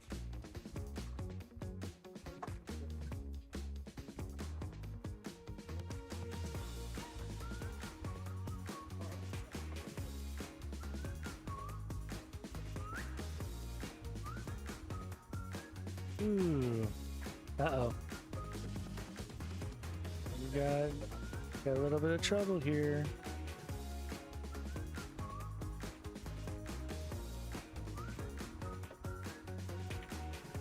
Ooh. Uh-oh. It's running now. Let's see what happens. Oh, and 3's over the pocket. Cue ball's on the open. But getting to the 4 is not the easiest thing in the world here. He's going to have to hit this with a lot of top. He's going to have to try and scrape off that rail and come in between the 7-9. And that's why. It came out okay. He's a little jacked up over the 8 ball. You got Albie getting ready for the break.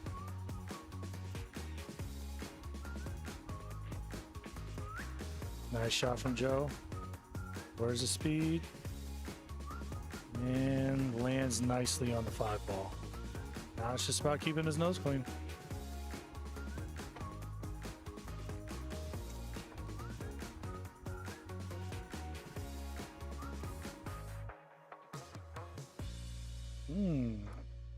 Albie got himself a ball down. He's on the 1.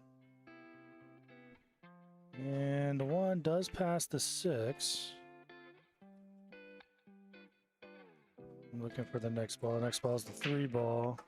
He can play this if he wants. just have to commit to it if you're going to. Joe's finishing up these last couple of balls. Comes back a couple inches for the 9 on the side.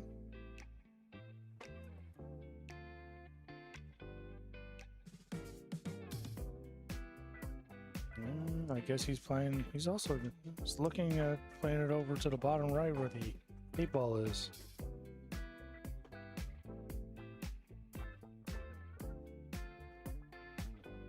Yeah, cannon thick. Is that a little bit of a dual purpose there? Did he cover him?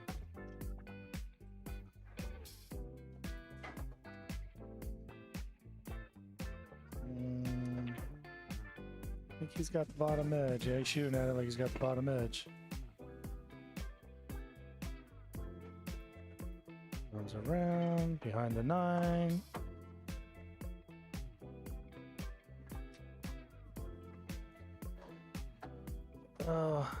I don't know how to change the scores, guys, but Joe is up 3-2, and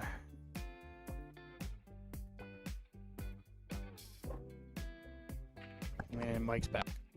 Okay, that was actually Jeff Esteban on the phone. I was just chatting with him. He's going to come and pick up his cue, which is good. Because I'm actually off to Brazil on Tuesday, and he's off Brazil. To Japan. Yeah, it's my 60th year. Oh, okay, okay. So, all right. Hey, so I decided. I'm not normally one for making a big deal about birthdays. Right. I just not. Well, 60's a big deal. But I don't know if you know much about the Chinese horoscope, right? You know, like there's like the horse, the monkey, the pig.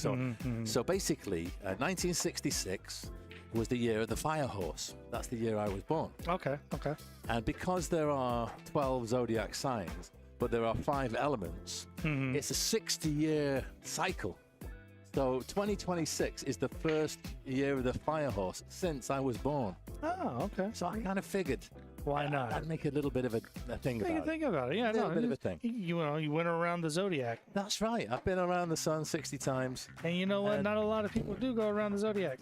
Even though life expectancy has gone up. Life is short, right? Life is still short. And you got to take advantage of things because you never know. We all tend to think that like we're going to live forever and health is like permanent, but these things are precious gifts, and you got to really make the most of it. So I thought, you know what?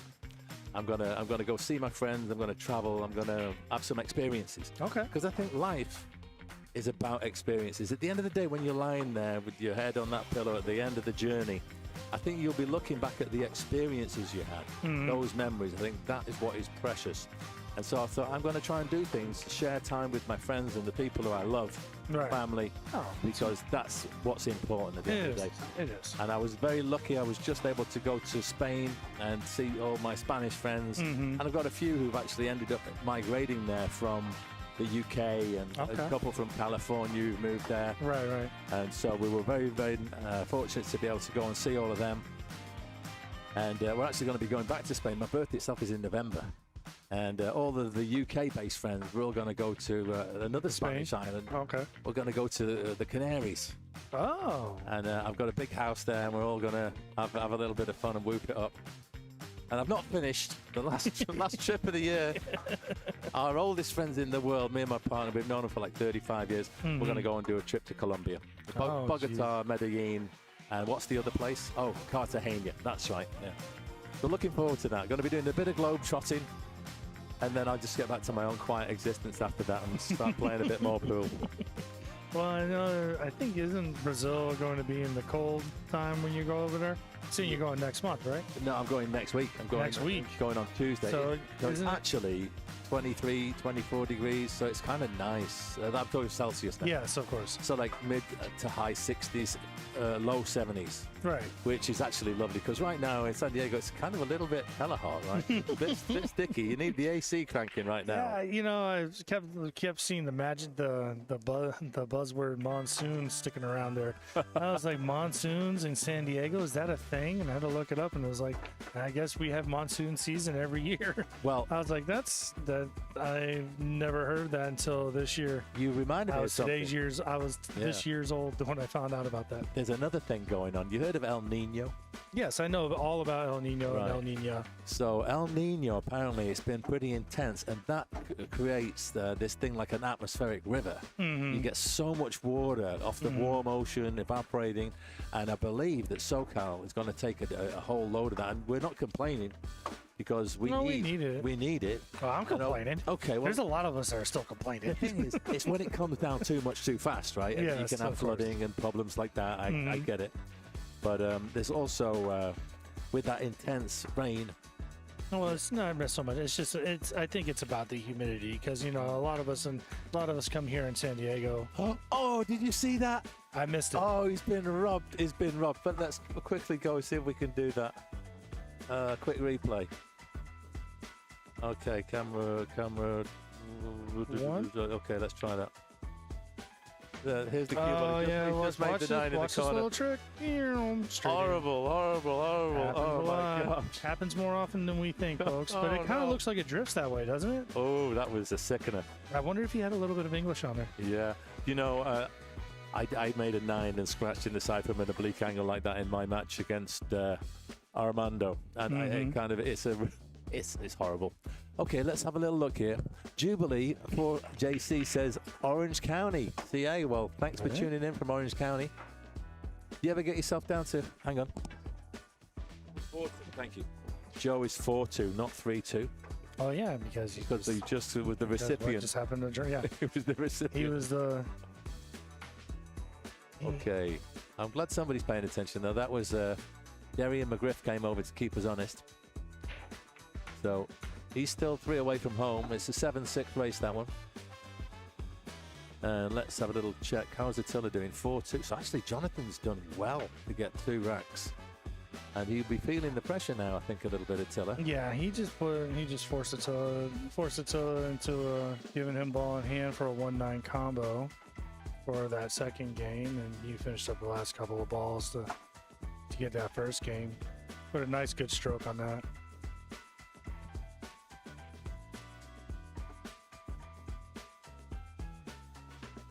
Yeah, Mike's.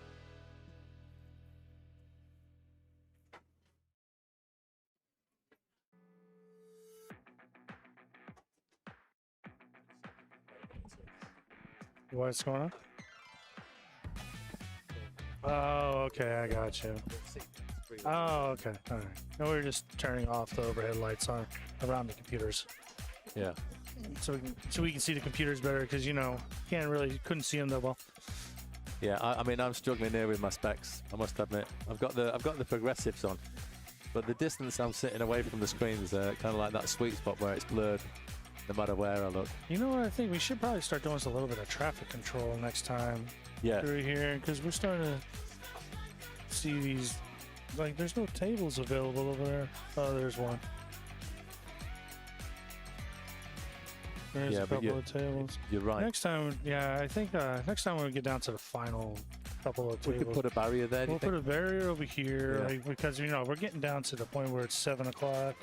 A lot of people want to come in. Yeah, I think we you're can right. throw a couple of reserve signs over, so that way these last couple of matches can play, and then once they're done, then we can open up those ones. That way our guys have a little bit of space to breathe. Yeah, I like it.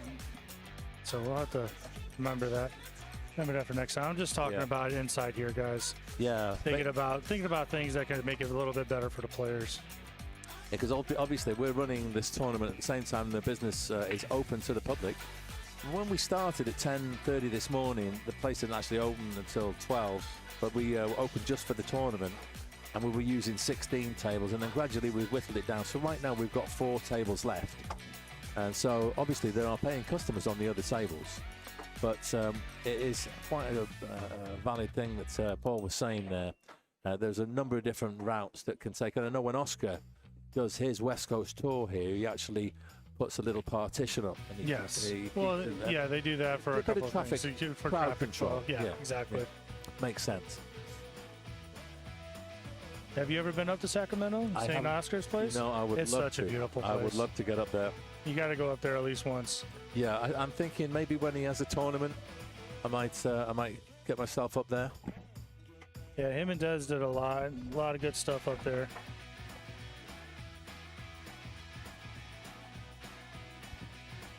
Okay, just looking. I think Jerome has presented Joe with ball in hand, Uh-oh.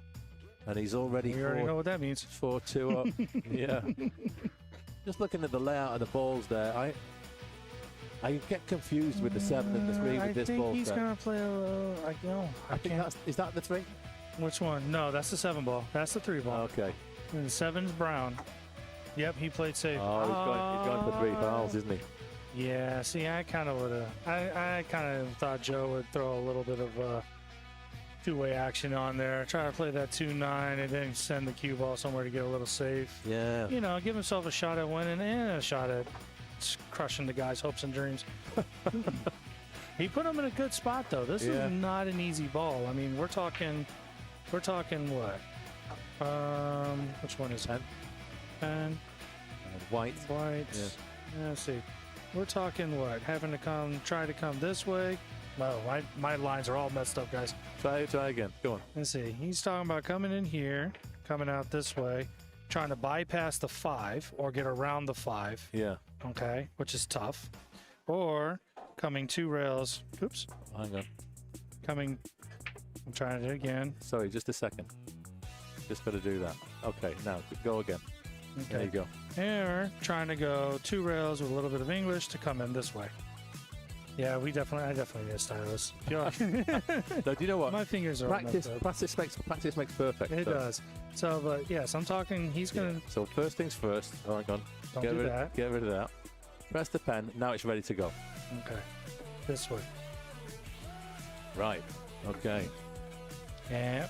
He tried doing something else, which I did not want to say. He was trying to use 1 rail with reverse English, which on this table is not easy because the cloth is super. Yeah, the cloth is still new. Even though it's a month old, it still plays like it's brand new. It's crazy. And with as much play that these have gotten in the last month, this stuff is still playing. Yeah, like new. I was pretty impressed actually with the way it played. Mm-hmm. Considering, like you say, it's like wall to wall, 24/7 play. These have been hammered, I think, over the last 5 weeks. Oh, he gave him a jump. But he's on 2 fouls, right? Yeah, but he gave him a jump. Oh, no, he's going for a kick. It's a tough jump. He's too far into the table, I think. 2 rails. I can see him kicking his 2 rails just fine. 1. Oh, no. Oh, all around it. Ding dong. Oh, so Joe gets that and puts him onto 5. Let's go over here and update that for him. So his strategy of going for 3 fouls paid off there big time. Yes, it did. Yeah, another thing, when you're playing with spin off the rails, you're trying to kick with spin, it really bites. Yes. Well, that's what happened there. He got far too much spin on the ball. You're right. Well, actually, no. The thing is, he didn't get enough. Or if he was going to try and go direct. If he was trying to, if he was trying to 1 rail it with reverse English, he was trying to bend it backwards a little bit, and it didn't bite enough, so he ran it straight into the 3 ball. Yeah. Now, if he played at 2 rails, like I was talking, if he played at 2 rails from here, it would have been a little bit easier ball to hit, and it's a little bit more directly, straightforward. Yeah. Let's have a look. Jonathan, he's got a chance to take a 3rd rack off Attila here. Yes, he does. Look how he hit it. He's perfect. Oh, beautiful. Yeah, so Attila's really feeling the heat right now. Yeah, he kind of slumped over in his chair trying to figure out what's going on. Yeah, the body language is telling, isn't it? Yes, it is. The arms are folded. Yeah. And shaking his head. Yeah. There it is. See, this is why I love this handicap, because it really does test you. And, you know, you were saying earlier about the percentage of this game that's played between the ears. Mm-hmm. And this is a classic example of it. Because ultimately, the number of racks that Attila needs to win has not changed. No. Right? And so, technically, he's got to win 5, and that's it. Mm. But the way that it messes with you... No, not Attila. Yeah. He's got to win 5 to get even. He's got to get 5 to win the race. Yeah, he's got to win 5 to win the race. Yeah. And obviously, Jonathan but then Albie only needs to win 2. That's So now it's a 5-2. You know, it's a 5-2 race. Either way you want to look at it. Yeah. You know, Attila did everything to make up for the thing. Look who's just walked in the room. Oh, he graced us with his presence. It's none other than Mr. Louis Ulrich. Good to see him in here. Yeah, I did get a late message for him asking if there were any spots left. Sadly, we were sold out at that point. We've been this tournament's been selling out quite early, so if you're interested in playing, I would urge you to go along to mothlike.com, and there's a number of different tabs there. But the first page, obviously the home page, landing page. The second page is all about the Predator Mothlike Tour, and it explains the tour, the handicap system. But what it has there is an application form for you to register for the tournament. You can send me your details. If you're entirely new and you've never played before, what you've got to do is get a screenshot of the Fargo Rate app, your profile page from the Fargo Rate app, and you attach that. And then basically all you need to do is then pay your entry fee and you're in. We've got stops 6, 7, and 8 left after today. And another reason why it's a good idea to sign up early is the first 22 players for every stop get $25 discount and only pay $100.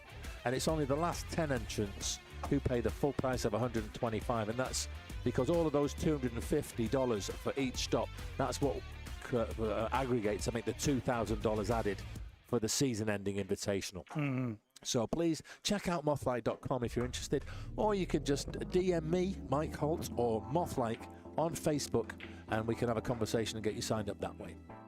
But it'd be good to have you here.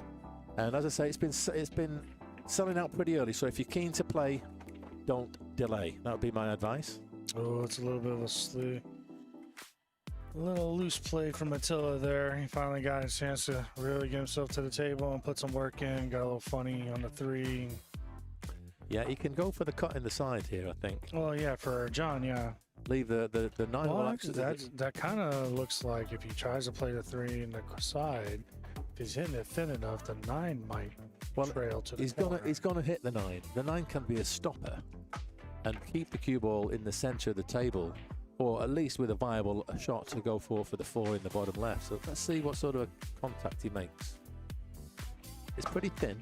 Yeah, that's what I'm saying. saying. The side. Yeah, it just looks like it lays for a good carry for the 9. Yeah, I think with the potting angle that you're actually going to make, it looks to me as though he may, and catching the bottom end of the 9, the cue ball might end up down here. That's the only issue. True.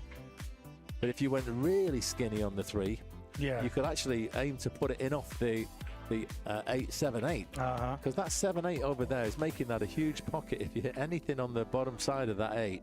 Yeah, with the 3. I think the part I'm looking at is like that 3 ball's going by the 6.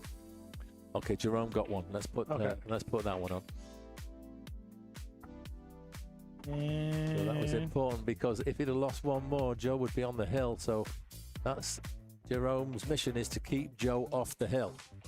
You always feel like you've got a chance as long as your opponent needs 2, but once they need only 1, and that's the situation that Attila's in right now, he can't afford to let Jonathan win another one. Oh, wow. I thought he was going to stick it. I love that shot. That was beautiful. You know, I think he might have got to the point where he's going to let his arm go a little bit now and just try and go for a few things, try and make something happen. Well, the 7, 8 is still a little funky. So... Has he got the angle to make the 3 and break it out? A bit skinny, right? Well, no, he's not going to want to do that. Not from here. Will that 7 go in the side? The 7 goes in the corner. Oh, the top corner. Yeah, 7 goes in the corner, but it's getting on it. And then, like, the 8's no good. I just don't see him really... Or he could play the 7, 9 and leave the cue ball on the 8. He's got to make the 6 first. No matter what he does, he has to make the 6 first. There is a gap here. He's thinking a little too far ahead. Yeah, I'm wondering. Oh, he's looking. He just looked at it. I don't know. Yeah. He can get it through. It looks like it might be a quarter of a ball. He might have it. Because he looked at it. I'm gone. Yeah, he can't really. He didn't call you.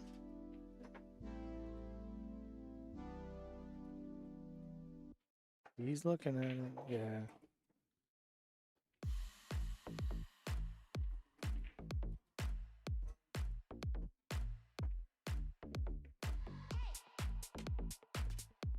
Yeah, that's what I thought.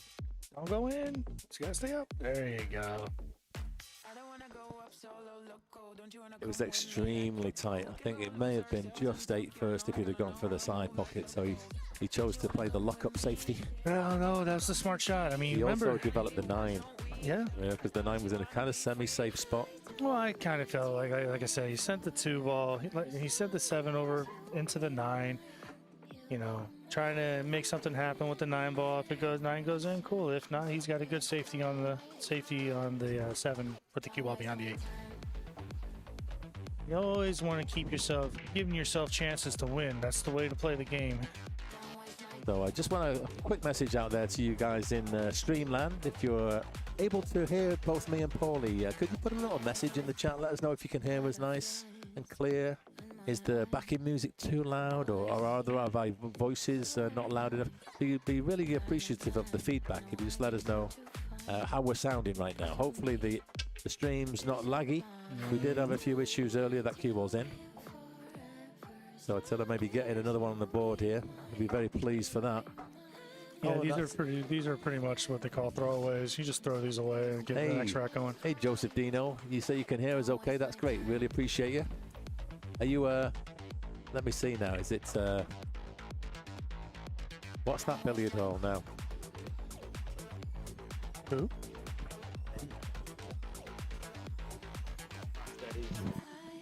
I can't remember the name of the billiard hole you were telling me about, Joe. So is it 9 on the spot? Yes. Yes, Brandon Losey. It is 9 on the spot all the way through. We play WNT rules. So you have to break from the box. The 9's on the spot. We do use magic racks. And that's 1 on the board for Attila. And the idea is that the golden break counts. So I don't know if you've seen any of the matchroom tournaments, but we're trying as close as we can to emulate their rules. And actually, I was inspired by Oscar Dominguez when he came to On Cue Billiards with his West Coast tour. And I played in both iterations of that, and I absolutely loved it. I thought it was a wonderful tournament. And there was nothing like it here in San Diego, and that was what inspired me to actually put this tournament together, because I wanted to try and do something as close as possible to what Oscar was doing. With maybe the handicap system I've chosen here, it's evolved over time. We tried a few different permutations, but this one, I suppose, favours the lower Fargo rated player, whereas I think the Oscar's one, I think he has races to 6, 7, 8 or 9, depending if you're like an amateur, a veteran, a semi-pro or a pro. So myself, if I were to play Oscar in his tournament, the West Coast Tour, I think I'd be looking at 7-9 race. No, you'd be looking at a 6-9 race. 6-9. Yes. 6-9 race. Sorry, I do tell a lie. That's right. No, you didn't tell a lie. It's based off of your Fargos. Yeah. No, because I was a veteran, not a semi-pro. Right. Yeah, the semi-pros. Well, hang on a minute. No, no. The pros play off 9. Semi-pros play off 8. The veterans, that's the 550 to 650. They play off 7, so I would have played him 7. And then the amateurs are the 450 to 550. They play off 6. So it was 6, 7, 8, or 9. That was it. There was just a 4-rack spread. And so I know I went to 6. Yeah, that's all I know. Yeah, but I went to 7 because I was over 550. And I think maybe you were a couple of points under 550. No, I was always 550 or better. Right. That's why I was saying that. I mean, it might have adjusted. I don't know. Last time I played in, I went to 6. Right. But and I got looked at funny. Yeah. and I just sat there and said, yeah, that's my Fargo. That's your Fargo. But this one, I think if someone of Oscar's stature were to play, he played me, it would be a 9-4 race. Yes. So and that's considerably different. That's brutal. It is brutal.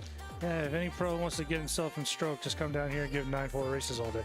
Yeah, but I'll tell you, we've got one over there in the shape of Louis Ulrich, and he played stop 3, and he was undefeated. Yes, he was. So he played, I think he played 5 guys who he gave 9-4 was the race. They needed to win 4, he needed to win 9. So basically, it's 5-0 down before he's even hit a ball. And I think he was 9-0, 9-2, 9-0, and then one guy, the semi-final, was Mike Samiano, got into 9-3. So Mike got himself on the hill. But still, what a performance. I think he shot that day. He shot like an 880, something like that. The performance on the day. Right. Forcing mistakes. Oh, look at us. Swing and a kiss. Okay, Joe got himself on the hill, by the way. Let's put that on. And put Jerome in a big tight spot. Yeah, the point of no return now.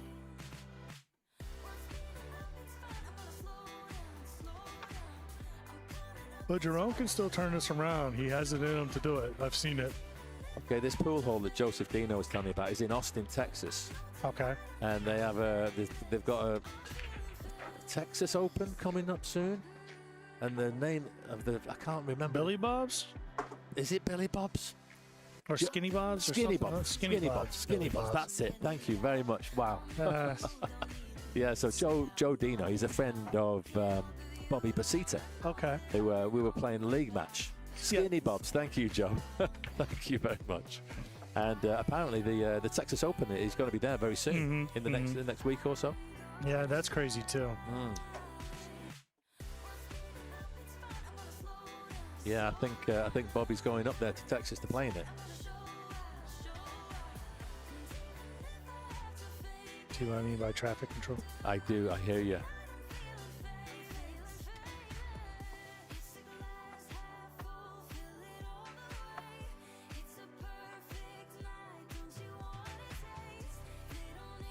It wouldn't be so bad if it's people that are players and they know to like. Exactly. We were talking about billiard hall etiquette. We're talking about. Yeah, exactly. So. But unfortunately, that's not necessarily.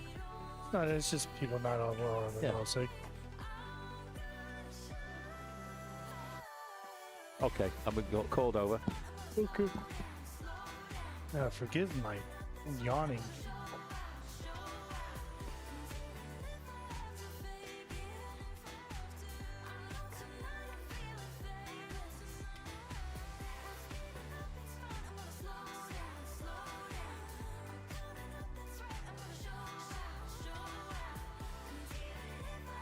This is going to be a close one. He's kind of shooting onto the backside of the 2-ball. Called it good.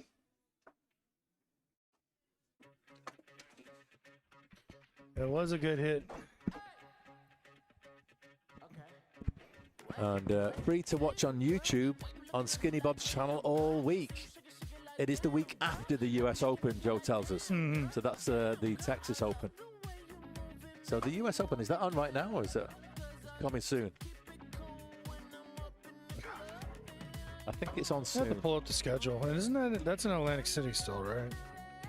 I don't know. When we were having a little chat on the stream on the league match, not last week, the Wednesday before. I can take a look at it.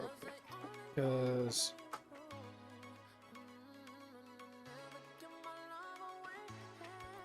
so let's have a little look over. It's August 25th to the 30th. Okay, so coming in a few next weeks few, time. yeah, 3 weeks time, and it's happening in Texas. Austin, in Austin. Frisco. Oh, Frisco. Okay. Not Dallas. Oh no, it's in Frisco. Frisco, Texas. Yeah. And here, Jonathan has a chance to get himself on the hill here. 3 balls. It's all about getting on the 8. He's just got to avoid the 9. I kind of like hitting this and going 2 rails for the 8 in the side. Yeah, you don't try and put too much right spin on it. No, you just want to hit a long rail. Something like this. Yeah, and I like that he hit just where And he's... even if it's short, it's okay. Because look, like he's a little short. He can just hit this with a little bit of stun and just play 1 rail, come back to the 9-ball. Yeah, doesn't have to do anything crazy. That sort of line. Yeah, I don't kind of like that because now you're coming across the 9-ball. See how you set that up? Yeah. You're going across the path of the 9-ball. Yeah. You know? Going like this is across the path. Right. Going like this is into the path. Yeah, I like it. So you've got a bigger margin of error, Yeah. in other words. You just have this huge. Yeah. So he looks like. That's what he does here. Yeah, See? he's got right spin on there. Yeah, that's not good.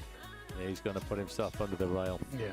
He kind of like needs to really punch that. If he wanted to do the shot he was thinking, I think maybe he could have got the cue ball to come Yeah, he had to get like that. Yeah, he had to go deep, a lot deeper from the 8.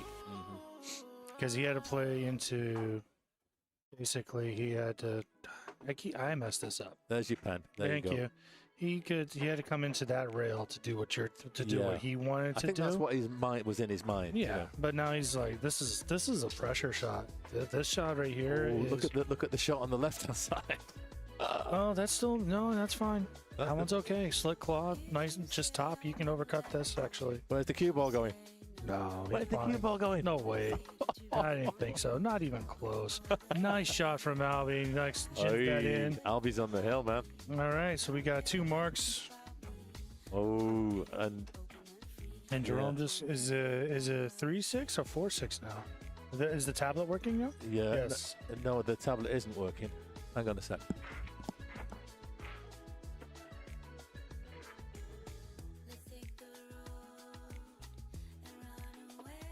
Six, 4. That's what I thought. And you got one side that's marking up automatically, the other side not so much.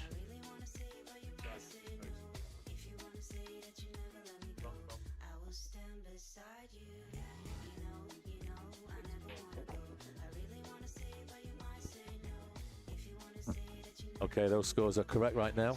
All right. And I can give you a little heads up. David Peterson is locked at 4-all. Oh my God! Oh, that's so close. Nearly did the golden ring. Oh, that was so close. Ooh. Did he make a ball? And he made a ball. Oh, no, he didn't. No, he it's didn't. dry. So just for those matches that are not on stream right now, we've got 4-all between Armando and David Peterson. That's a 7-6 race. And then David Dangerous Nichols is 5-2 up over Vika, but that's a 9-5 race. So just a little update for you there. That's the other 2 last 8 matches. Isn't is it Dangerous Dave? Is that what you said his name was? Yeah, Dangerous David Nichol. Oh no! Did Joe just scratch? He did. Oh, giving it away again. He's given away. This is 6-5, and This is it's what Hill, happens. Hill. It's Hill. This is what happens, folks. It's Hill. It's the Hill Blues. But if we don't know that yet, hang on a second. Anything can happen here. He's shaking his head, Joe. He's not looking happy. Boom. Okay. There it is. It's Hill. We've got a thriller. Just because it's in the hole doesn't mean it's down yet. You know, it could miscue. Anything could happen at that point. Yeah, but he made it, and so now we have got the deciding rack. Hill Thriller.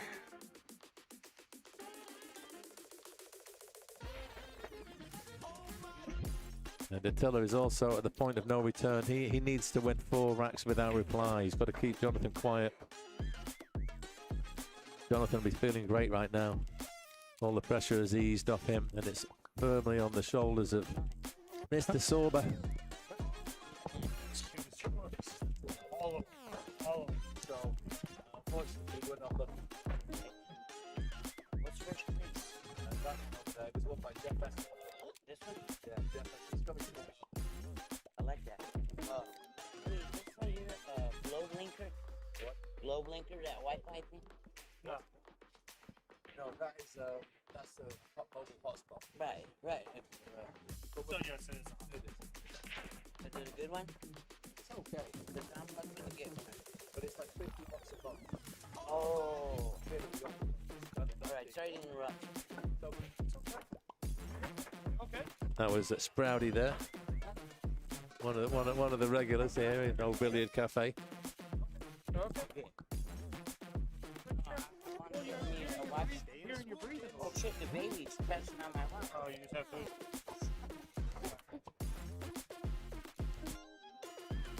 Yeah, that, ladies and gentlemen, is Sprout, one of the regulars here. Part of the furniture.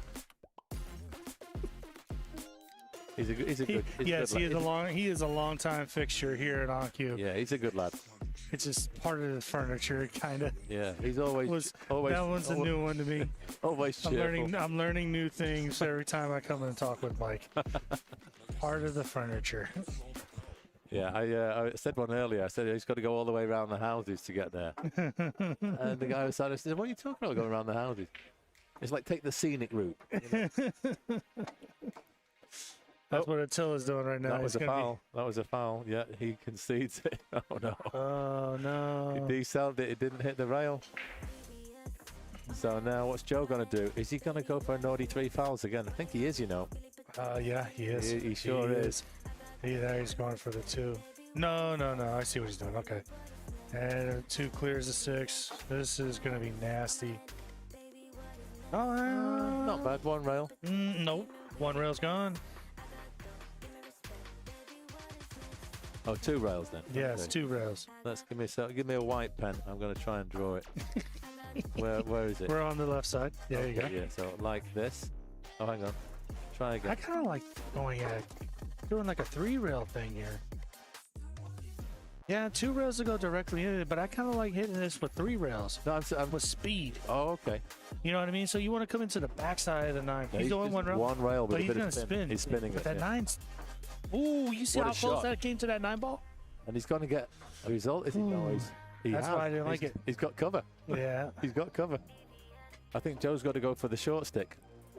Yep, he is. He's asking. He's calling out his caddy for the 9-iron. Yeah, he's got to do a chip wedge into the bunker. Oh, Albie. Jonathan. Wow. 5-9. 5-9. Oh no, the pause on the table. Pause Yeah, I know. You're a little ahead of yourself there, Mike. You get too excited. You wanted that for the viewers. I did. But I don't know if there's an attacking option here. 4-9. Well, 4-9 bank. 4-9. 4 off the 9. No, you just cross this over, send the 4 ball up the middle table. Oh my God, what is this? You know, that's not bad. You know, the 6 is blocking at least half the pocket. Yeah. The bottom half, the right hand half of the pocket is open. That came out okay. The 6, yeah. See, you get the arms of approval there, Did or you see disapproval. that? Yeah. He's not happy. We're getting a lot. We got some drama going on the other side. It does go with Jerome and Joe. The 6, he's got half a pocket. The 4 does? You're looking down the line. I'm looking right down the line. Yeah. Yeah. Well, I mean, that's still you touch that 6, it's game over. Oh yeah. That's tough. Or he might play the carom. That's a tough carom. It's done. Yeah, the 4's too far advanced. No. Boom. Perfect. Yeah, hit the right side. Real nice. Beautiful. I want to be like him when I grow up. I'm telling you, he's got a real nice smooth stroke on him. If he can just shrug off the blues. Oh, he'll be. He's supposed to. Yeah. He's just, he's one of the highest rated players. How many? I mean, who? How many? Yeah. How many 700s or 650s? There's only one 700. That's David. Right. David Nichols. He's the highest at 723, and then I think Attila may be number 2. Yeah. So he's one of the top rated players in the tournament. He should be able to handle it. So the bottom right, missed that left side pocket. Nah, he's okay. Yeah, he's good. It'll feel a lot better when this ball goes down. And Albie's making him fight for every single ball. Yeah. Boom. Oh, nice stroke. Now it's coming behind. But he should be okay. He should be fine. He's just pointed. He's not happy about it. No one's happy about that shot. That's not, no one likes that shot. No one, see? Okay. He almost missed it. 6-4, so he needs 3. Now we're coming down to the conclusion here. 3 balls left. Yep. Between Jerome and the semi-final. And he is straight on this ball, folks. He's got to do a deep draw. Or he plays for the bank. What would you do, Paul? Well, everyone that knows me knows I love to draw a ball, so slick cloth. This ball's going backwards towards that Predator sign. Okay, we've got a couple of comments in here from Joseph Dino. He says the US Open just moved to Texas this year, and it's up by Dallas. Yeah, Frisco's up by Dallas. And it will have a good amount of pros for both the 1 pocket event and the 9-ball open event. He just stuck it right there. He's going for the bank. I don't blame him. He was then guaranteed himself. You play the 7. Yeah. You play the percentages. Yeah, I mean, if you're going to go for the all-out to get shape, you may miss the 7, and then you'll he's made it. Boom. And he's perfect. This is it, well, folks. actually, he's not exactly perfect, but, he should make He should make this. He should make this. And he's been a regular in this tournament. This is the best performance he's ever had. Boom. Yes! Oh, he makes it, and he's the winner chicken dinner. shakes the hand of Joe Hampton. Nicely done. Way to finish it. So I'm just going to put him through to the next round. Let me just get up to digital pool. So what a comeback. That was great. He did real well there. Well done, my friend. Well done. Yeah, you did good. Okay, so Joe is a losing quarterfinalist. I'm just going to do a little bit of a change here because we're waiting for a table. So what I can do, I can go to my device, go to single table setup, and just flip over the. That was a hole, and you don't want that either. I've got to get rid of that.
me on fire, striking a match on our lips, hot like June. Cutting the wire, shutting the lights off in this room.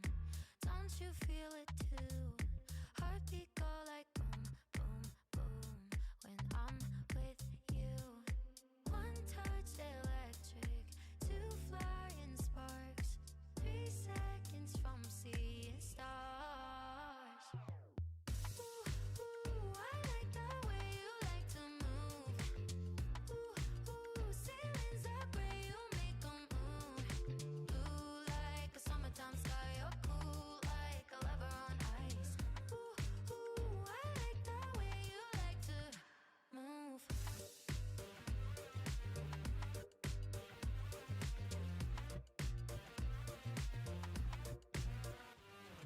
Pull me in, somersault hard, got me upside down, baby. I'm all in, falling apart whenever you're around. It's true. Don't you feel it too? Heartbeat go like boom, boom, boom. You're all I wanna do. Ooh, ooh, I like the way you like to move. Ooh, ooh, ceilings are gray, you make 'em move.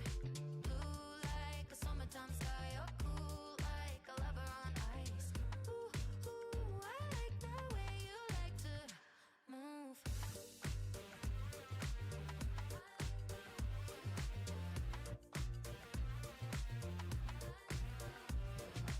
Move with my body, 2 flying sparks, 3 seconds from seeing stars.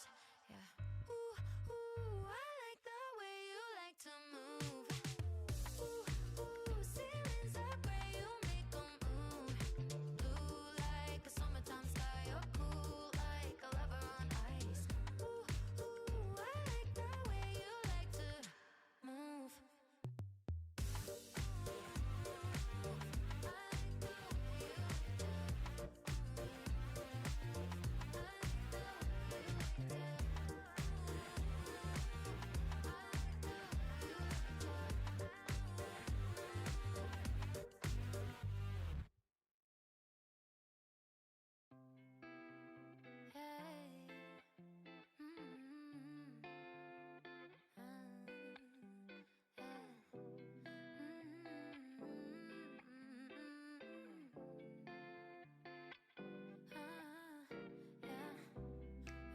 It's something got me seeing stars. I fall apart, this crush is gonna crush my heart.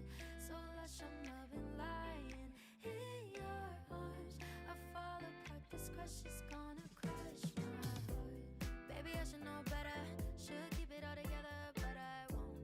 Hanging on to every letter, you're telling me forever. I lose it, yeah, I lose my mind, falling for it every time. Drowning the depth and the blue in your eyes. It's like a rush, it's something got me. See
Je ne fais raconter, te donner la clé.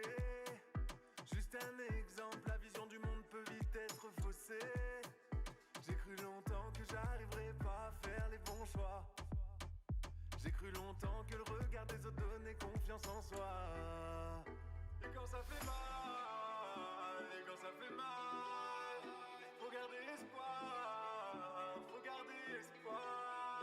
Et quand ça fait mal, et quand ça fait mal, faut garder espoir, faut garder espoir.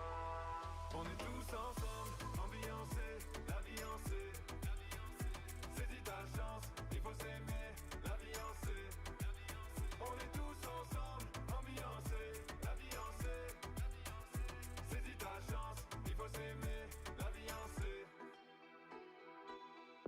Comme toi c'est pas évident, perdu dans l'espace, contemple les étoiles. On veut tous devenir grands, trouver sa place, comprendre ce qu'on a fait de mal. On peut changer tous ses plans, et je me dis qu'il n'y aura pas d'idéal. On se contente d'être normal, on a quelque chose de spécial. Et quand ça fait mal, et quand ça fait mal, faut garder espoir, faut garder espoir. Et quand ça fait mal, et quand ça fait mal, faut garder espoir. Take that off. Take the advert off. There we go. Right.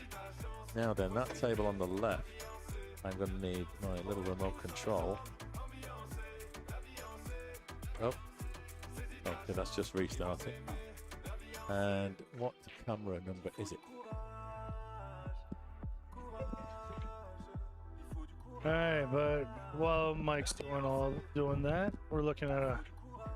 Looks to me that Albie won the lag, and he's going to be first one breaking.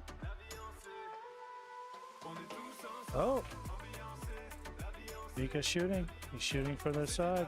Yeah. So basically, I've just got Vika and Dave Nichols on there until such time as we have. He's made the 9. Oh, there it is. There it is. Like I said, down but not out. I don't have a live score for that one, so I'll just tell you what it is. Just let me head over here. He needs that's 8-3 right now. He's just made it 8-3 with that 9 ball. 2 more games to freedom. Yeah. Dave needs 1. Well, we'll keep that slightly wonky camera there so that you do get to see another match.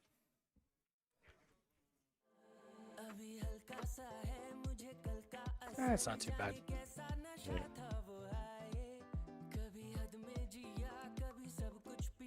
Okay, that'll do. That'll do.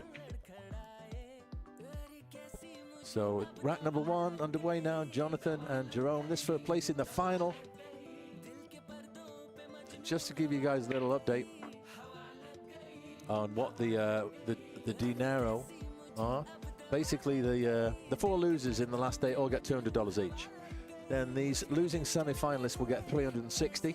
If you make it to the final, you're guaranteed $560, but the winner today will take home $1,100. So not bad for a day's work playing pool. Not bad at all.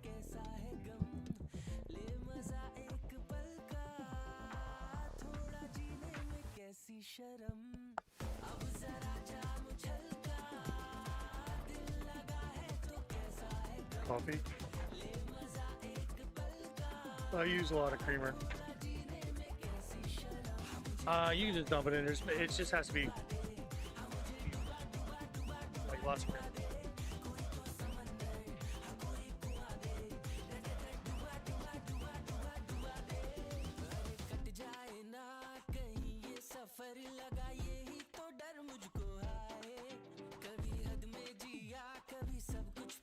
All right. Jerome gets the first look at his first time at the table. It's got a pretty thin cut on the 2. He's looking to see if it pad 3 passes the 6, but this is going to be tough to hold. He's going to have to play a couple rails here. And scratch. That was always going to be a tough shot.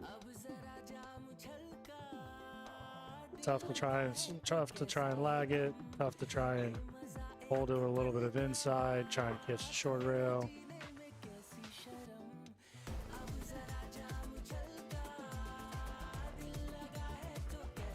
Albie's looking to stun this.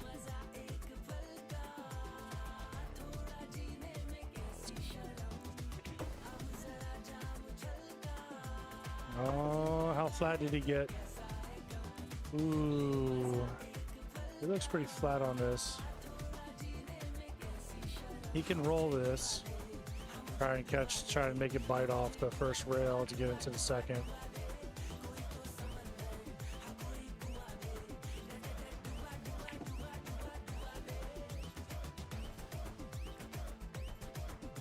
Too much. That's the problem. Once you're out of line, it's hard to get back in line.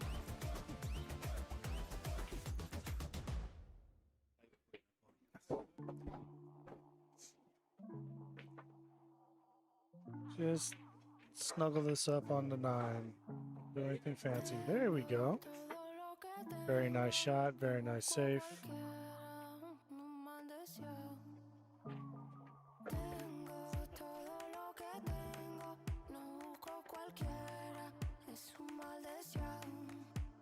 See what Jerome does here. Looking like he's trying to go a 1 rail here. He hit it. Hit the good hit. Got a nice little leave on it. Tough shot.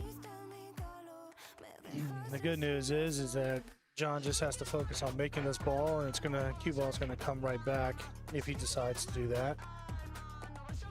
I don't think.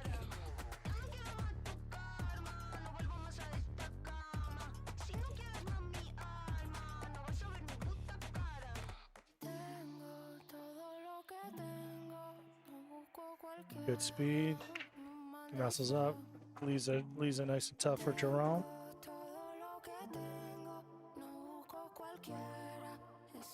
On the other side, looks like Vika's still shooting.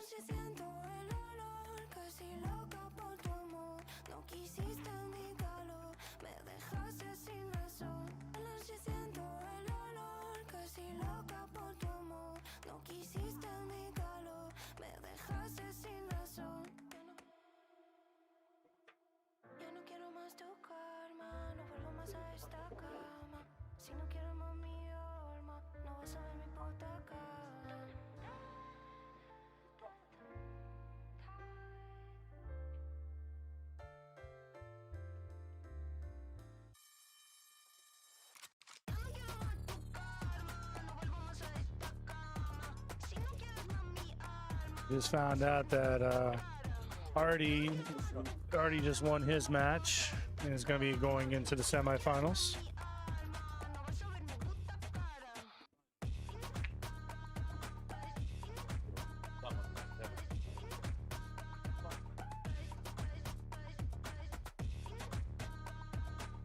3 rails for the 7.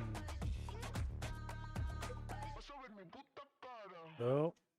He tried to hold it.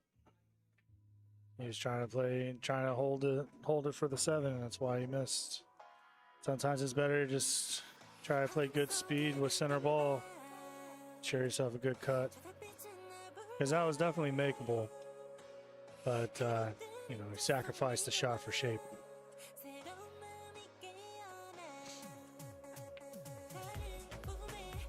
Jerome's got a little bit of a quandary here too, because he's going away from the line for the 7. So you might have to power this. And these pockets are not liking that kind of stroke on right now. You have to be deadly accurate in order to make those balls.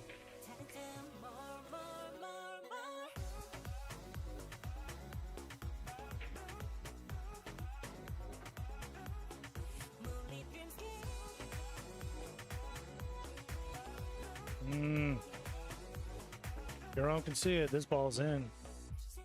And look at it. It's got a hole all day on the side. Looking down the line.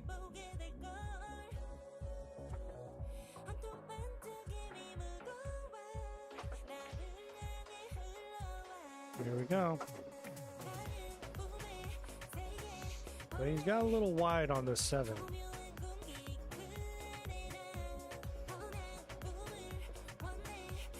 One, 2, and he doesn't like it. He scratched. He knew it. You know, as soon as it came off that second rail.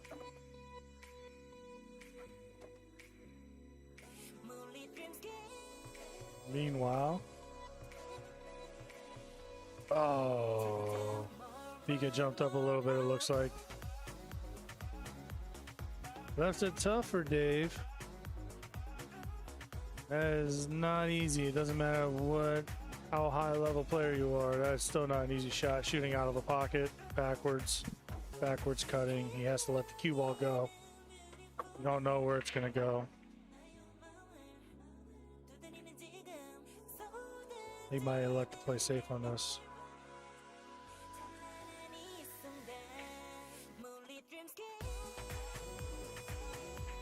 Nope, he went for it. Oh, and he left the cue ball all the way down the bottom rail for Vika. Now it's Vika's turn.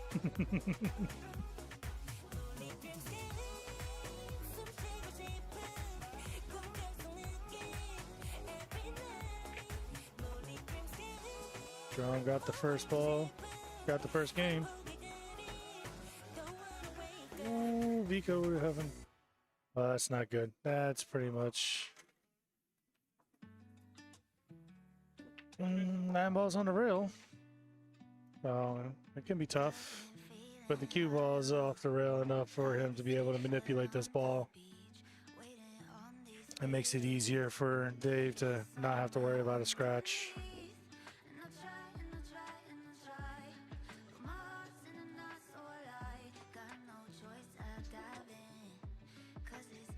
And there it is. All right, so our other semifinalists is going to be Dangerous Dave and Artie.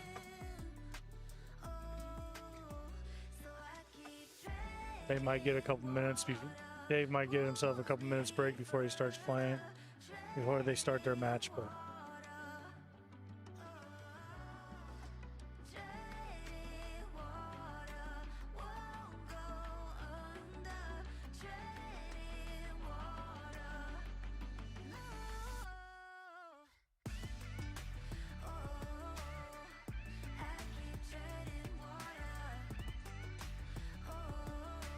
oh, Q-Ball got away from him.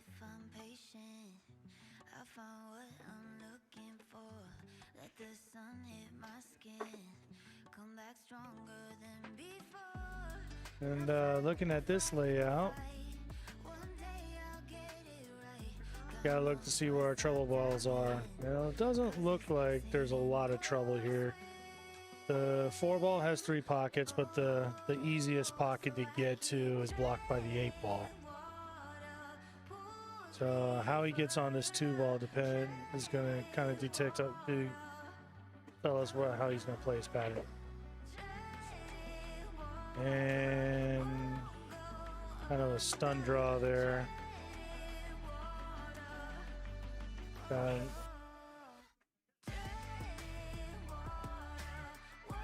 He's got himself, he's just going to kind of stop it right there, and he can get himself to the other side, from the 3 to the other side of the 4.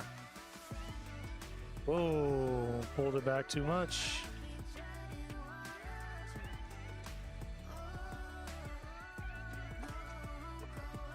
Just overstroked it.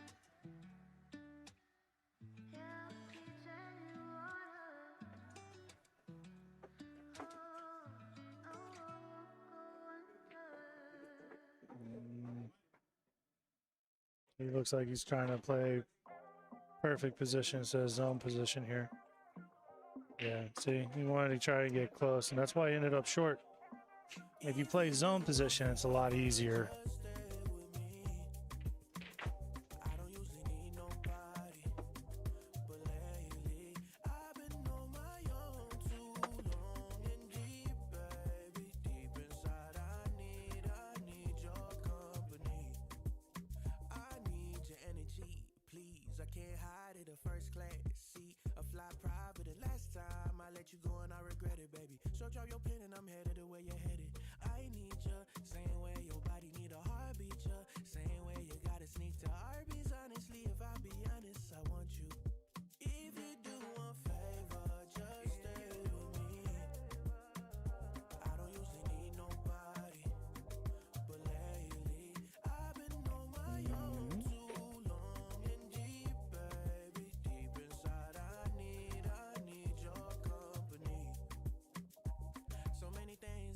There we go. 2-0 to Jerome. Artie's trying to warm up on the other table right now.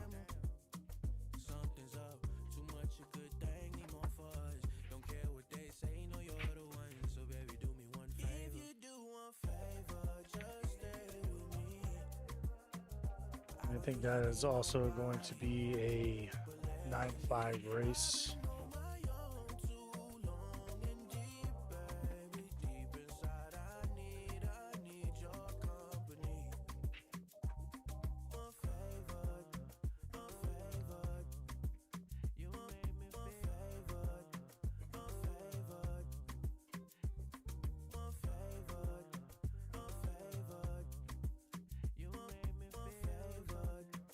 Okay, folks, that's all done. Everybody's paid.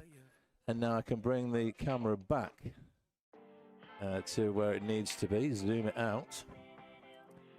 And hopefully I can get it back where it needs to be a bit bigger than that. Tiny bit. Oh, you're going to start losing the pockets. There you go. Okay, and then down a touch a hair.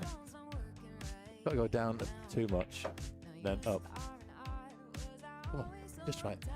That's it. That's it. That's it. That's good okay, for you. So I've got some results to put in the digital pool, and then we can get that semi-final underway. And that was. Hang on a second. I'll be right with you. Give us a minute. Give us 1 minute. So David Peterson. Okay, that's correct. Give us 1 minute. Dave Nichols won. That score is correct. And then we're putting these guys on table 4. That is good. Now I'm going to go and see that tablet should have enough charge on it now. 1 second. It is a 4-9 race between Armando Navarro III and David Nichols.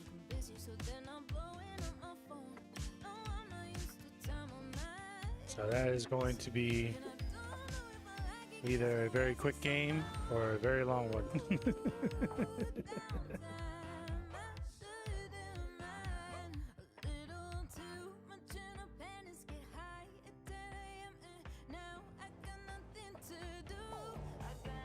Ooh. Let it come out. Looks like you got him. Yeah, you got him good.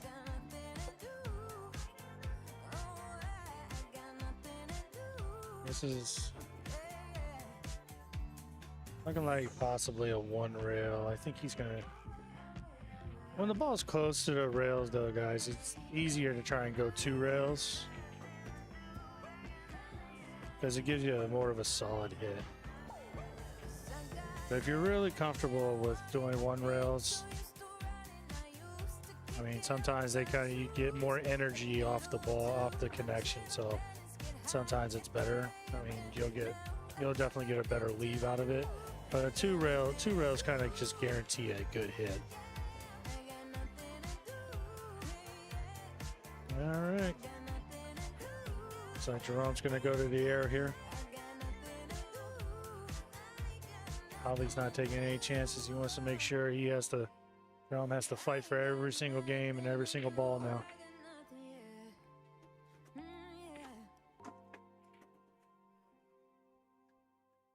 I'm so fucking bored, y'all.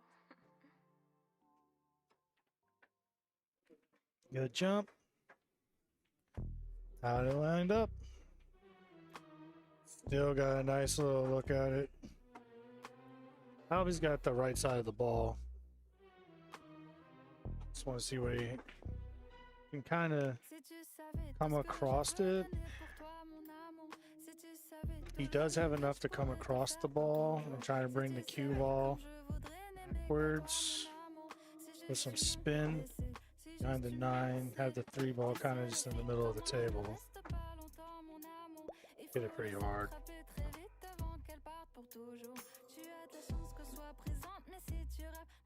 Down the middle.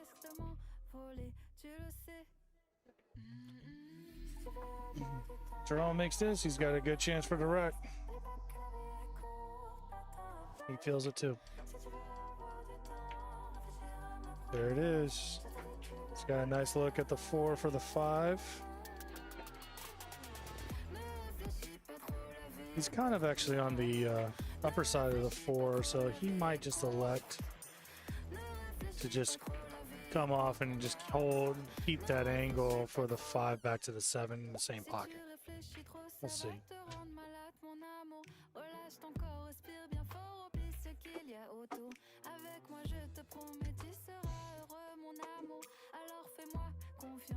It is enough where he can swing those 3 rails for the 7 in the side.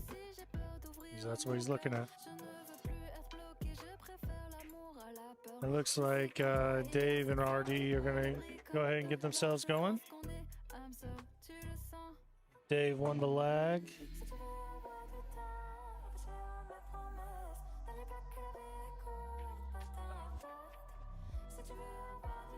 What happened over there?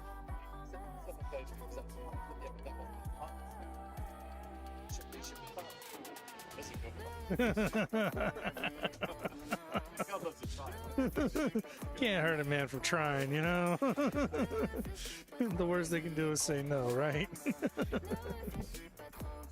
Now the truth is, Dangerous David Nichols, 728 Fargo. If he wants to win this tournament, he's going to have to do it the hard way, and that is he's got to do a 9-4 race against RD.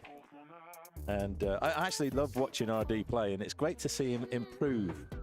You know, he's only a young kid, right? And in the space of time since I've been running this tournament, he's gone from a 560 all the way up to 600. Yeah. And I think he's still improving.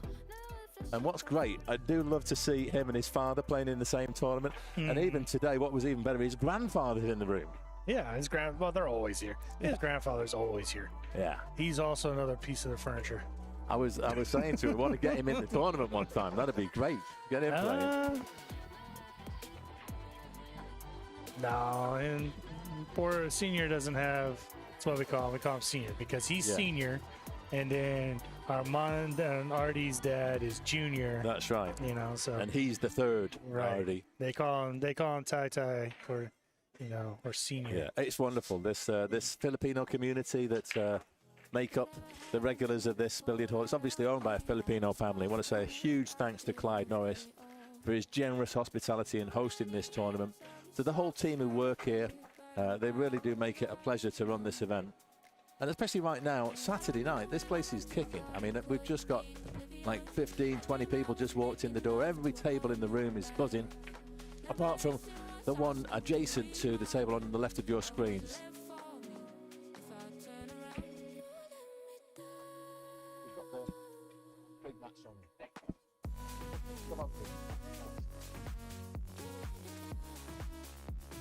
Nice little combo from Alvy there. Yeah, that was. Yeah, we need to get you a little one of these guys over there too. I'm fine. No, I'm fine. I'm not going to be holding it. Oh, okay. He's like, I'm not. It's not going to be held that No, long. it's going to be finished very soon.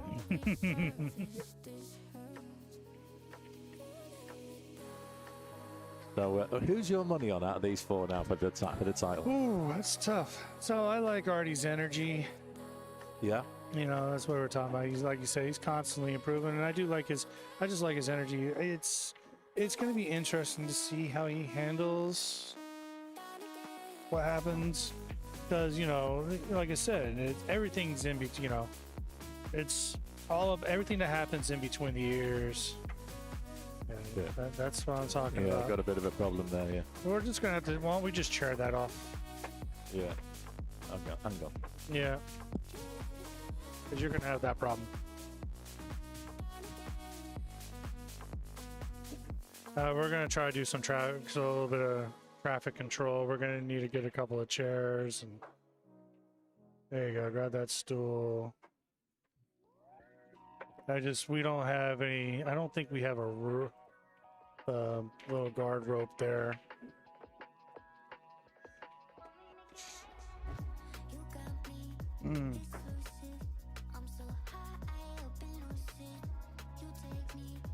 There we go.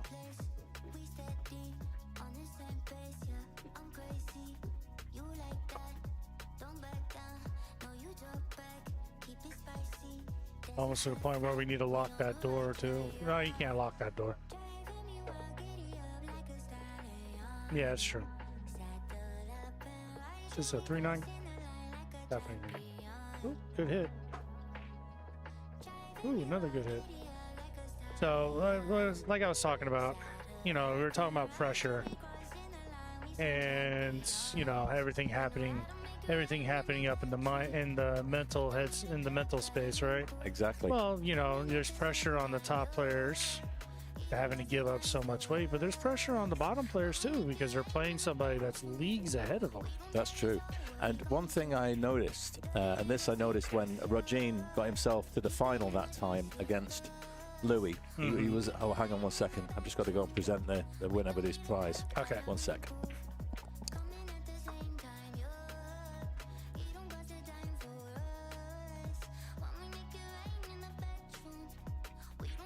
Boom. What a shot. Nice stroke. A little too strong.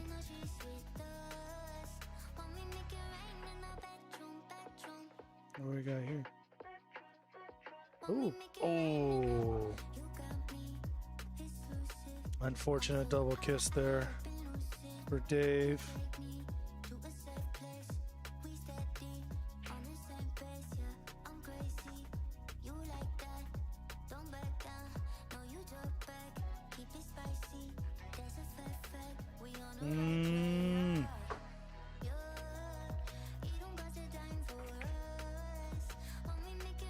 Looking at the cut. I don't know much about Dave's play style, but I like the way how he gets down. He's nice and still. He gets perfect on. He's shooting everything with purpose. I mean, that's as a 728. That's what he should be doing anyway. But I just, it just looks. He just looks good over the ball. It looks good down on the ball and over the cue. Almost has kind of a snooker stance, it looks like. Nice shot. Played it very natural. Got a little bump off the 7, but still decent line. But now that the cue ball's on the rail, it takes away a lot of options. So yeah, we just had our star prize winner, and that was Jeff Esteban came in to collect his wow, look at his this. 2 cues in the case. Yeah, I just want to go back to what you were saying. Just letting that go About the the high skill players, and Roger, what he underlined when he played was that if he ever lost shape or with anything slightly sus, he just played a real lock-up safety, and that was great to see. It really was. Well, I mean, that's the thing. They, you're giving up. They're giving up so much that they can't afford the mistakes. And then the other player is giving up. 1 second, guys. seven slots. The only one we're holding is 6.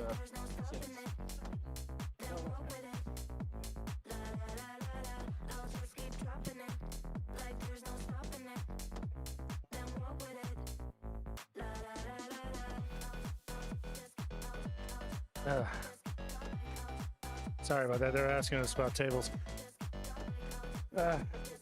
Who's on the mic? He sounds like a big guy. Champ. What does that say? Chamorro nut. What does that mean?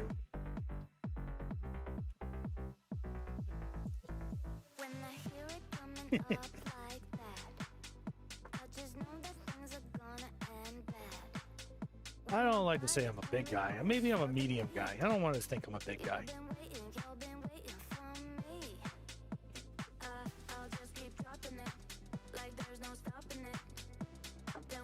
Seems like Artie's kind of just going all out with what he can right now.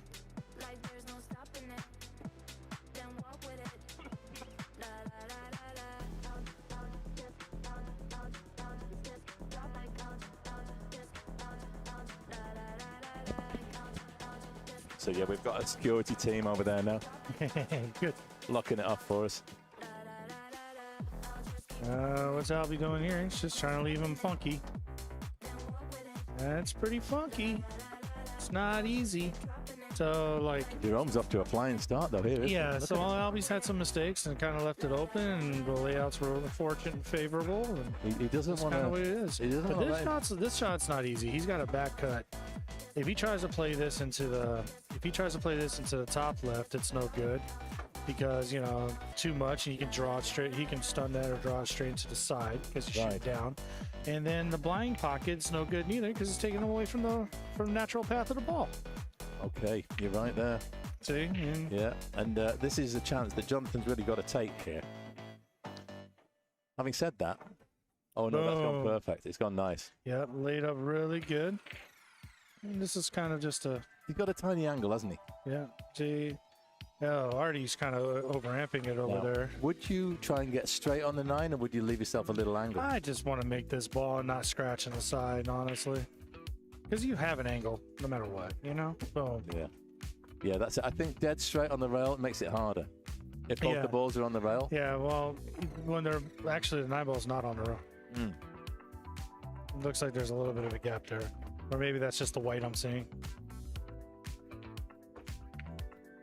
Nice shot, though. Nice Good shot. Way to hold it down. And now he can relax a bit. Like you said, as soon as you get that first rack on the board, you can sort of... Well, you can relax, but it takes the pressure off you a little bit. Like, you don't want to go... No one wants to go, you know, 5-0, 9-0, 6-0, 7-0.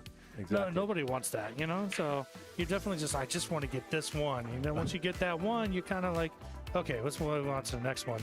Yeah, I don't know who that is. So, Chamarunut. Chamarunut? Is that right? Chamarunut. Chamarunut. Tell us, did we pronounce that correctly? Chamarunut. Who's the mic? Who's on the mic? He sounds like a big guy. Well, I don't know. Are you talking about me with the funny voice? Or are you talking about the guy with the normal voice? Well, they're both kind of big. I'm the guy with the accent. We're both kind of big. I mean, we're both over 6 feet, but... Yeah, I'm 6'2". How tall are you, Paul? 6'2.5". I shrunk. I got wider instead of taller. Oh, okay, well... So I did get a little bit bigger, but yeah, I used to be 6'3", now I'm like 6'2". Do you have a singing voice? Can you sing? I've been known to hit karaoke every once in a while. You've got a pair of pipes on you? Yeah. I'm tone deaf. I would never try. It's my idea of hell is doing karaoke. I love karaoke. No, we had this. We got this friend. He's actually a Dutch guy. Lives in London, and he had a karaoke party at his house, right? And so we all go around there. And I was like needing to just like drink the proper hard liquor to get myself so I could stand up. Turns out he sounds just like Frank Sinatra, this guy. Oh, he does. Oh, he's absolutely like the professional voice. He was amazing. So he said, I'll start off then. And he sang something like, Fly Me to the Moon. I'm like, oh my God. Fly me to the moon. Yeah, that's a good one. Yeah. So shout out to you, Rob DePorter. If you're listening, if you're over there in London, I'll never forget that day. I think I sang I'm Too Sexy by Right Said Fred. Because I thought he couldn't sing, so I thought that'll be one. You know, there's some One of the good ones, right? You can, like, Yeah, just okay. speak the words. You Yeah, don't have to even sing them. Well, that's what they say singing is basically just talking in harmony. Yeah.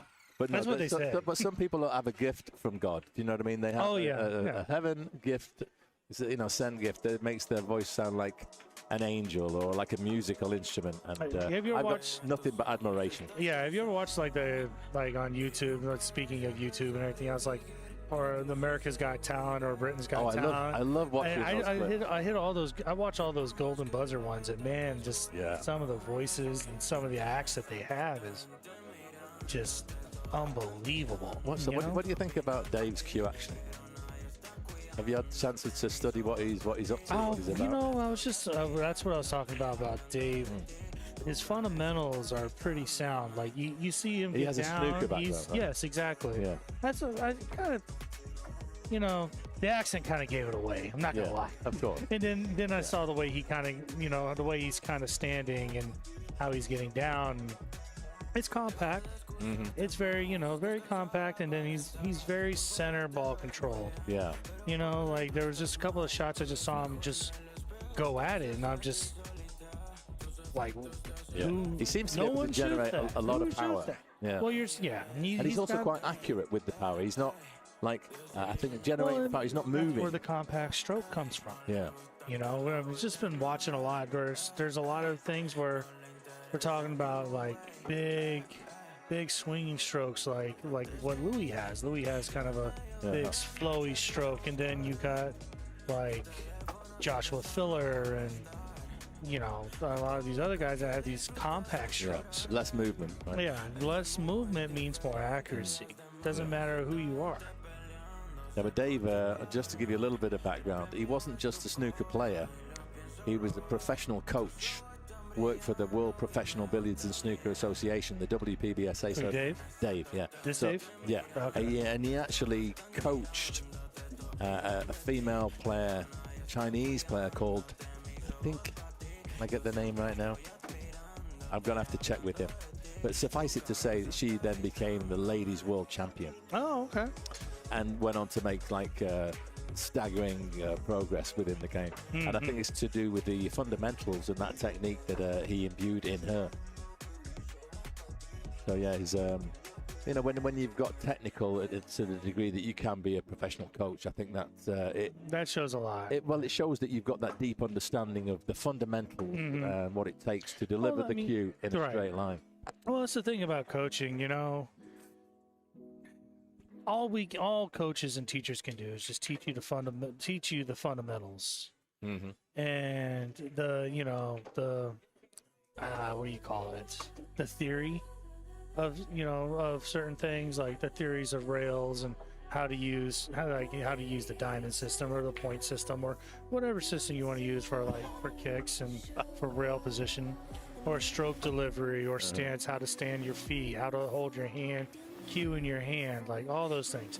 They can only give you they have to have a really good understanding of that. But the marking of a good coach and teacher is not only to be able to teach that, but to identify and explain exactly why this is happening this way or this is happening that way. Okay, so like fault finding, if you will. Yeah. Oh, kind of, sort of. You know, if someone comes up to you and says, "Hey, this is going on when I do this," you know, I'm not saying I'm a teacher or anything like that, but I was telling Efren, you know Efren. Oh yeah, our Efren, not Efren Reyes, but Efren Rodriguez. Rodriguez, yeah.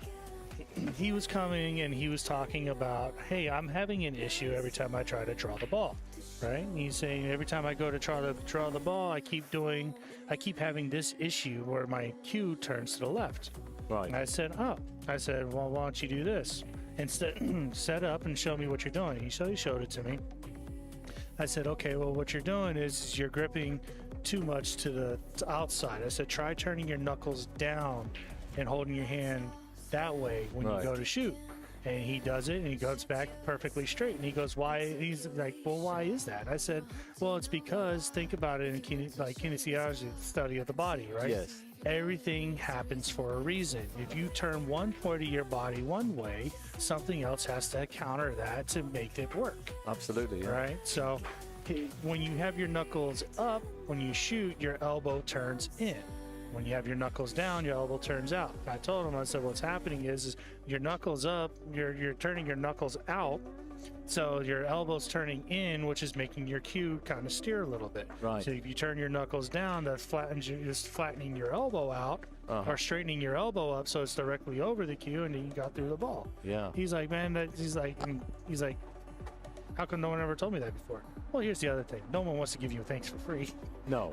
Well, first of all, there's another thing, and that is sometimes you might have an idea of what might help a player, but you might think, well, it's not necessarily going to be welcome. You know, if you say, hey, maybe you should do this, or I've noticed this. And so as a rule, it's rare for players to say, oh, I noticed you doing, like, for example, lifting your head up every time you play the ball more than half speed. You know, you play a power shot, you're moving. Right. And that's because that's in terms of trying to improve. And I'm sure a lot of people who are watching may hear this and realize that that's something that applies to them. You don't necessarily know the things that you're doing wrong. Yeah, you don't know. No one, you can't tell what you're doing wrong because you don't know what you look like. You can only see the shot in front of you and what it feels like. And it's not necessarily the case that you will be aware, unless, for example, you're videoing yourself. Yeah.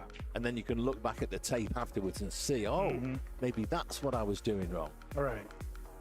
But yeah, as a rule, it's not common for players to say, oh, I think you maybe like jumping up, or you've got the chicken wing. Right.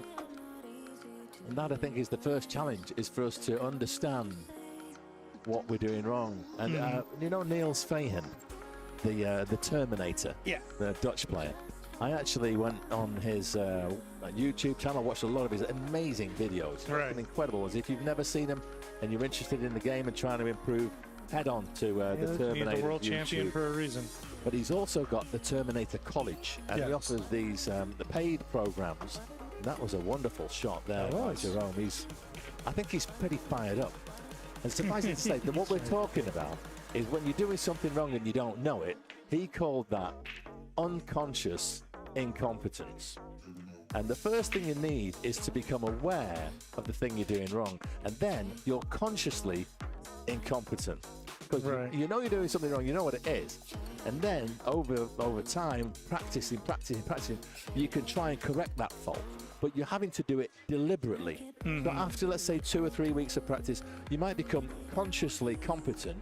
You can play the shot without lifting your head up, and then you need to put in the hard hours and days and weeks and months of practice, so in the end you do that thing, keeping your head still, for example, automatically, subconsciously, and then you become unconsciously competent, and that is the ultimate goal of trying to improve. That's the pathway he described, and I think it's quite a good way of looking at things. The first challenge you've got to realize technically is, what is that thing that you're doing wrong? Yes, you have to. The first thing is to find out what the problem is, because if you don't know, you can't fix it. That's right, and that's where a coach or a more experienced player casting an eye over your game, like maybe you did with Efren.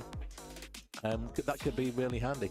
And I know that Josh Watson, he's quite a qualified coach, and there's a few others, and he had a word with me one day. We ended up having a few racks over there on one of the tight money tables, and I used to come in. I don't know if there was a period when I was like coming in and practicing every morning over there, every afternoon.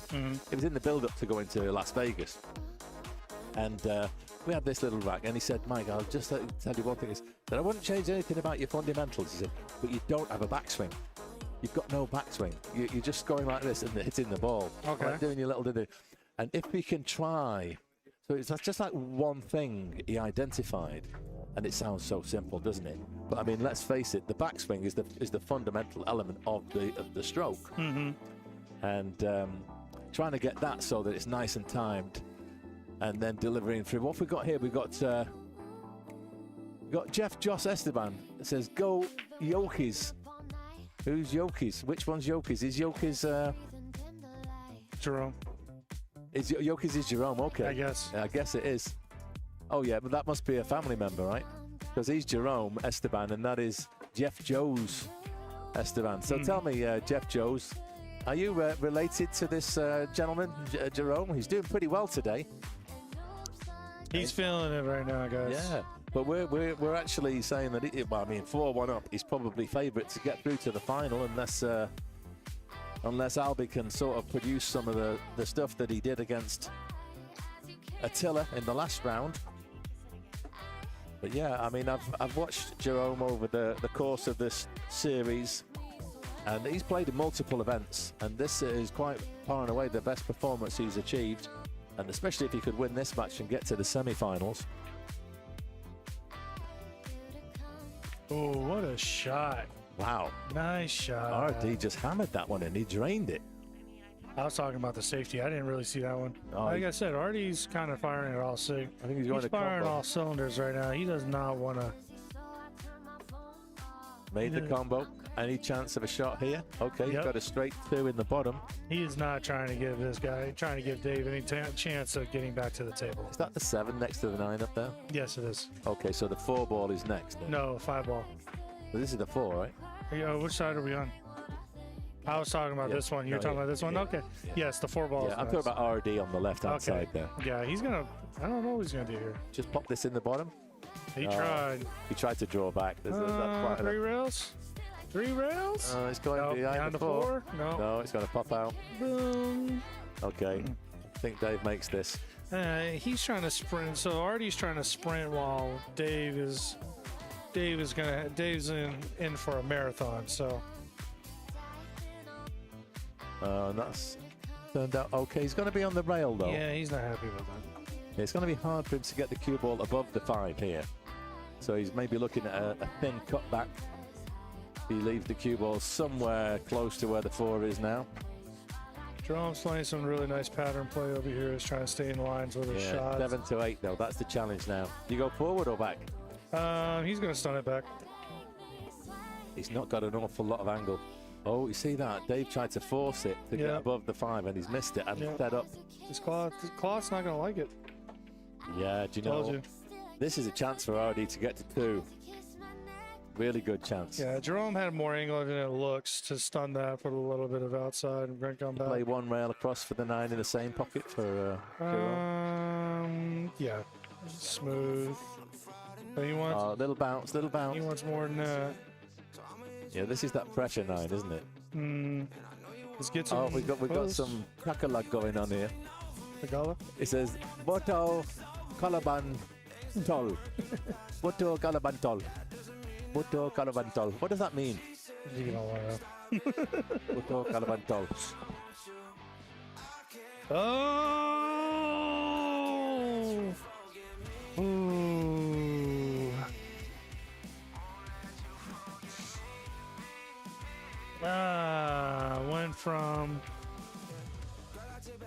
Went from 5-1 to 4-2. That could be a swing, guys.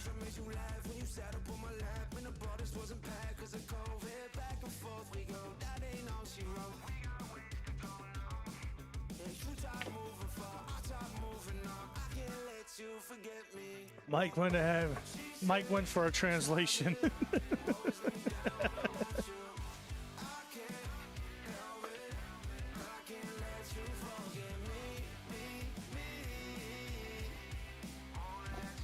Did you get your translation? No. Something about separating. I think Boto Kalaban means something about splitting. I don't know. So is it something about the balls? Tell us, Jeff Joes. Tell us. Give us a translation.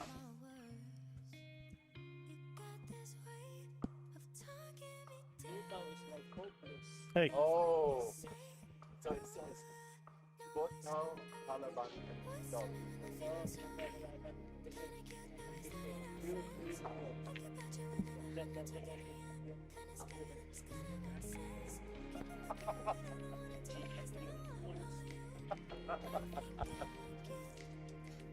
Fantastic. I like it. So you're his brother. You must be. Oh no, this is another Esteban. This is Joel Esteban, right? So we've got this, bro. We've got Jeff Joes and we've got Joel. Hey, Boto Kalabantol. I think that's something like you got this, bro. Is that what it is? No, I think it might mean something. It doesn't mean that. Something like that. Anyway, I think the general gist of it is something similar. But you know, Armando got that rack, so he's on 2 now. And well, put it this way, Dave cannot afford to lose another one. Dave cannot. He's got it. You know, once Armando's on the hill. Man, he's making those little errors that come with new cloth, like you're trying to force ball. Yeah, and ultimately, I think if he'd have just dropped the 4 in, he would have 100% have been able to cut the 5. Yeah. But he was just trying to he's just trying to get too good on it. Yeah, he's just. Sorry, 1 second. Yeah, you just go to YouTube.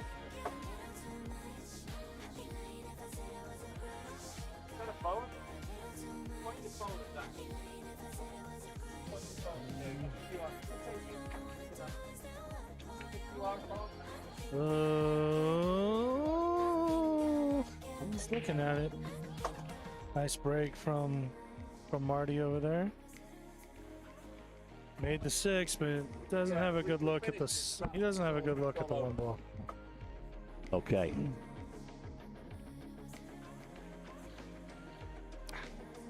Watch my chords here. Yeah, a lot of chords. No, I just need a situational awareness there, Mike. I got to make sure I don't kick it. Yeah, I did that before. But fortunately, all the equipment stayed on the table and didn't end up on the floor. That's a good thing. Ooh, what a stick and kick. Yeah, he's got the snooker on David. Oh. Now. Oh, Albie, you ramped it. If he ever needed a rack, it's this one, but he's actually gone too far, hasn't he? He's jacked up. Yeah, he's got the 5 in the bottom right. Yeah, but I mean, but do you try and get the cue ball to knock the 9 in? No, from here? Yeah. No, you're gonna end up clipping the 9 on the backside. He's jacked up. Well, I mean, what do you want to? He's gonna. I mean, if you try to do that, you're shooting down at the ball. Yeah, it's true. And if you're shooting down on the ball, it makes it that much harder to make it. He could just as if easily. He's just trying to make this, and I mean, just trying to make this, he's in trouble. I kind of like, you know what I like? Getting this ball thick and putting the cue ball. Wow. Like that.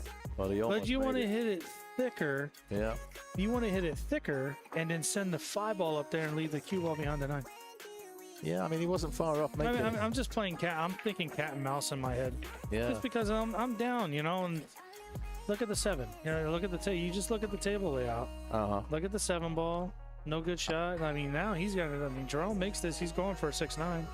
You just made it kind of easier, you know? Oh. Now we got ourselves a different ball game. He's only got a piece of the 5. It's cuttable. No, yeah, but you don't want to try to make it. I mean, where's your cue ball going after you make the 5?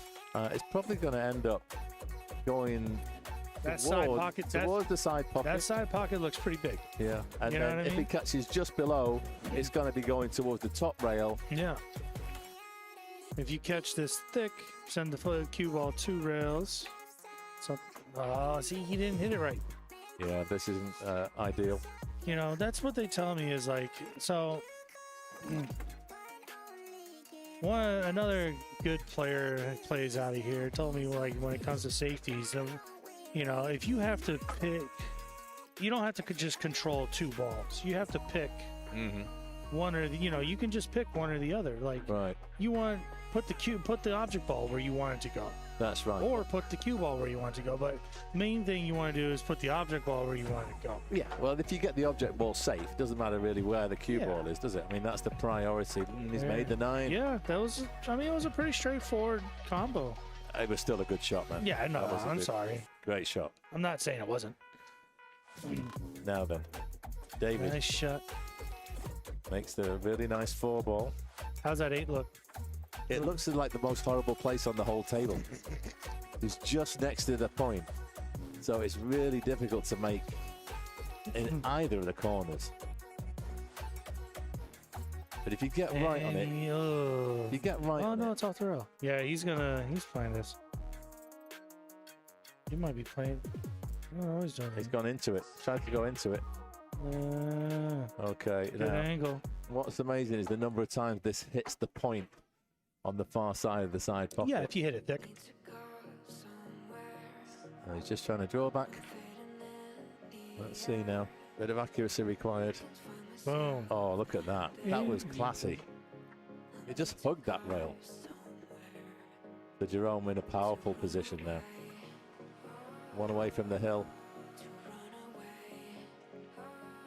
Dave makes it 2 each. He wants to go on a bit. He needs to go on a bit of a run, Dave. Yeah, Dave needs to put some games together. He needs to do a break and run. A few of them. 3 pack. Few of them. And he's at the standard that he can produce it. But first of all, he needs to get that cut break working, get the one in the side. Then you need a bit of luck. No matter how good you are, the position on the 2 is always fraught with danger. You never quite know where the cue ball's going to finish. It can get kicked in the side, get kicked in a scratch. Look at watch this nice little shot we got coming up here. And this is Joel Esteban again. He's saying, you got this. What the heck? Stay focused, trust your shot, and have fun. Well, that's the magic, isn't it? If you can have fun, if you can enjoy it, that's half the battle. That's the number one thing they say is you gotta have fun. You can't have fun, what are you doing? Yeah, I mean, sometimes people get a little frustrated. You know, they miss a shot, they can get a bit irate. You know, I'm guilty. That negative self-talk kicks in. Yep. And it's nobody's immune. And, you know, everybody has to deal with misfortune or disappointment in their own way. Yeah. One of the junior players, I won't mention his name, but he's done exceptionally well in this tournament. He's won it in the past, and he's high in the rankings. But he's only a kid, really. Yeah. And so that's one of the big areas for his development is how to deal with adversity. You know, and how to deal with, let's say, you scratch or you miss a shot you think you should got. You know, and occasionally there's been like a thump at the table or a bang of the cue. And this is all stuff that you need to find a way to overcome, right? The triggers are there, but you still can learn to choose to react how you want to react. Right. You know, and I must admit myself, in my youth, I was very hot-headed, and I'd get... You might never. No, I'd punch the rail, hurt my hand, or I might, crack my cue, whacking it on the floor so badly. And, I realized over time that way was ultimately self-defeating. But it's about, like, recognizing, you're something happens, you get on that upset train, and the upset train's going one way. But it's about recognizing what's happening. I'm listening. Sorry. And no, I'm just saying how it's not the easiest thing in the world. It's so easy to say, isn't it? Sitting here, well, I mean, calm on the exactly. sideline. But when you're in the arena, in the heat of battle, that's when it really matters. Yeah. Very nice. Seeing some. Yeah, I'm liking Jerome today, I must say. Well, he's using a lot of different. If you watch kind of some of his cue ball patterns here, they're not all pretty. Well, I just like his. He seems to. He's got a bit of confidence about. Yeah, he's feeling good. He's feeling himself. He's just, he's ahead in the match. He's got, he's just trying to. He's trying to free will it, so to speak. Yeah. He's just feeling it. This is a tester. Staying focused. Wow. Yeah. Goes that in with a bit of left-hand side. He's a little short here, but 50-yard line. He should be feeling this. He just ginned that 8 ball. He should be feeling this one too. This is pretty standard. This is for the hill. There it is. He's on the hill, folks. Is he our first finalist? Yeah, Albie's got to produce something now. He needs 5 on the spin. Well, he needs to get to the table. Well, he's just got to try and stay alive right now. Yeah, exactly what I'm saying. He needs to be able to get to the table. See what happens on the break. David needs... Oh, I think Jin's playing Louis over there. Yes, they are. Yeah. They're having a little friendly match.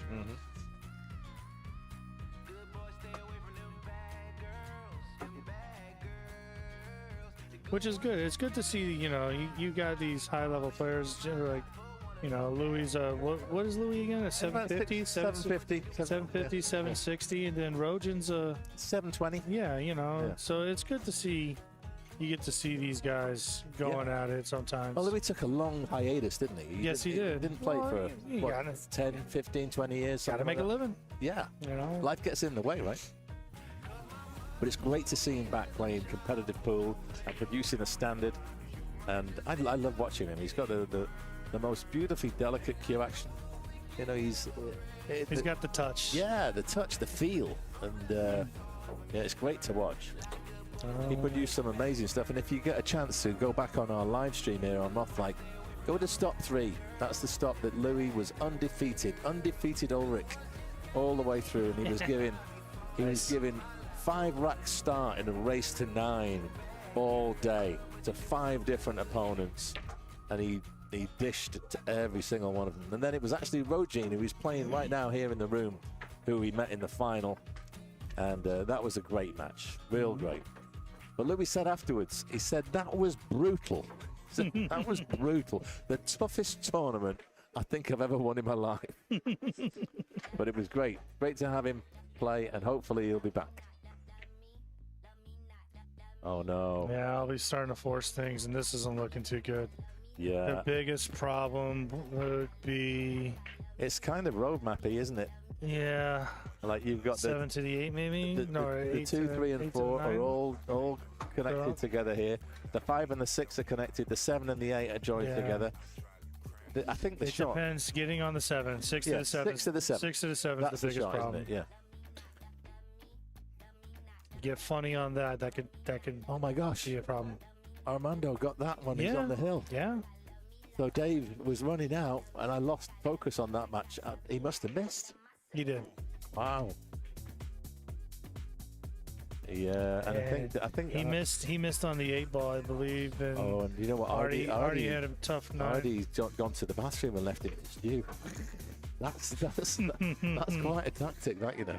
It can be, but he could have just went to the. I mean, he might be calming himself down. Exactly. You know? I'm not saying. Listen, you're allowed to go to the bathroom. You're allowed to do a reset. Once a match. And that is a really good time to do it. When your opponent should have done a break. When your opponent knows you're on the hill. Yeah. And you just missed an 8 to put your opponent on the hill. Wow. He's looking good, man. This is the shot now. This is the shot. He's a little. Yeah, he wants to draw out. Nope, either get coming across. Nope, wait, get straight. Draw back. Little kiss on the 9. Oh, nope. He's gone too far. Yeah. So now he cannot hold for this 8. I don't even know if he can make the 7.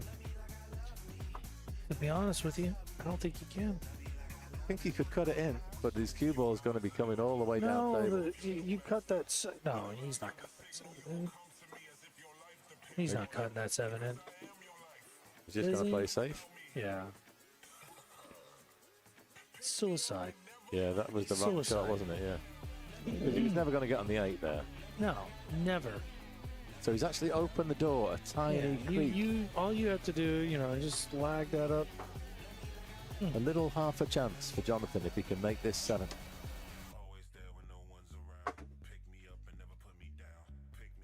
Okay, already. Now that the stewing is over, he's ready to cook. He's composed himself. He's got a fresh drink of water. He's about to break the balls. If he gets a golden break, he's through for the final. Oh no. That goes in the side, doesn't it? You have a better look at it from here. Yeah, he's looking at it. It's got to. Just one rail out for the 8. Already played a safe break. Oh no. He kind of rushed it, I think.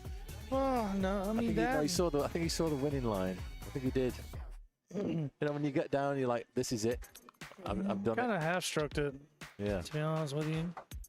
Look how bad he got. I mean, not bad, but he kind of got straight on the 8 there. Does the comeback start here?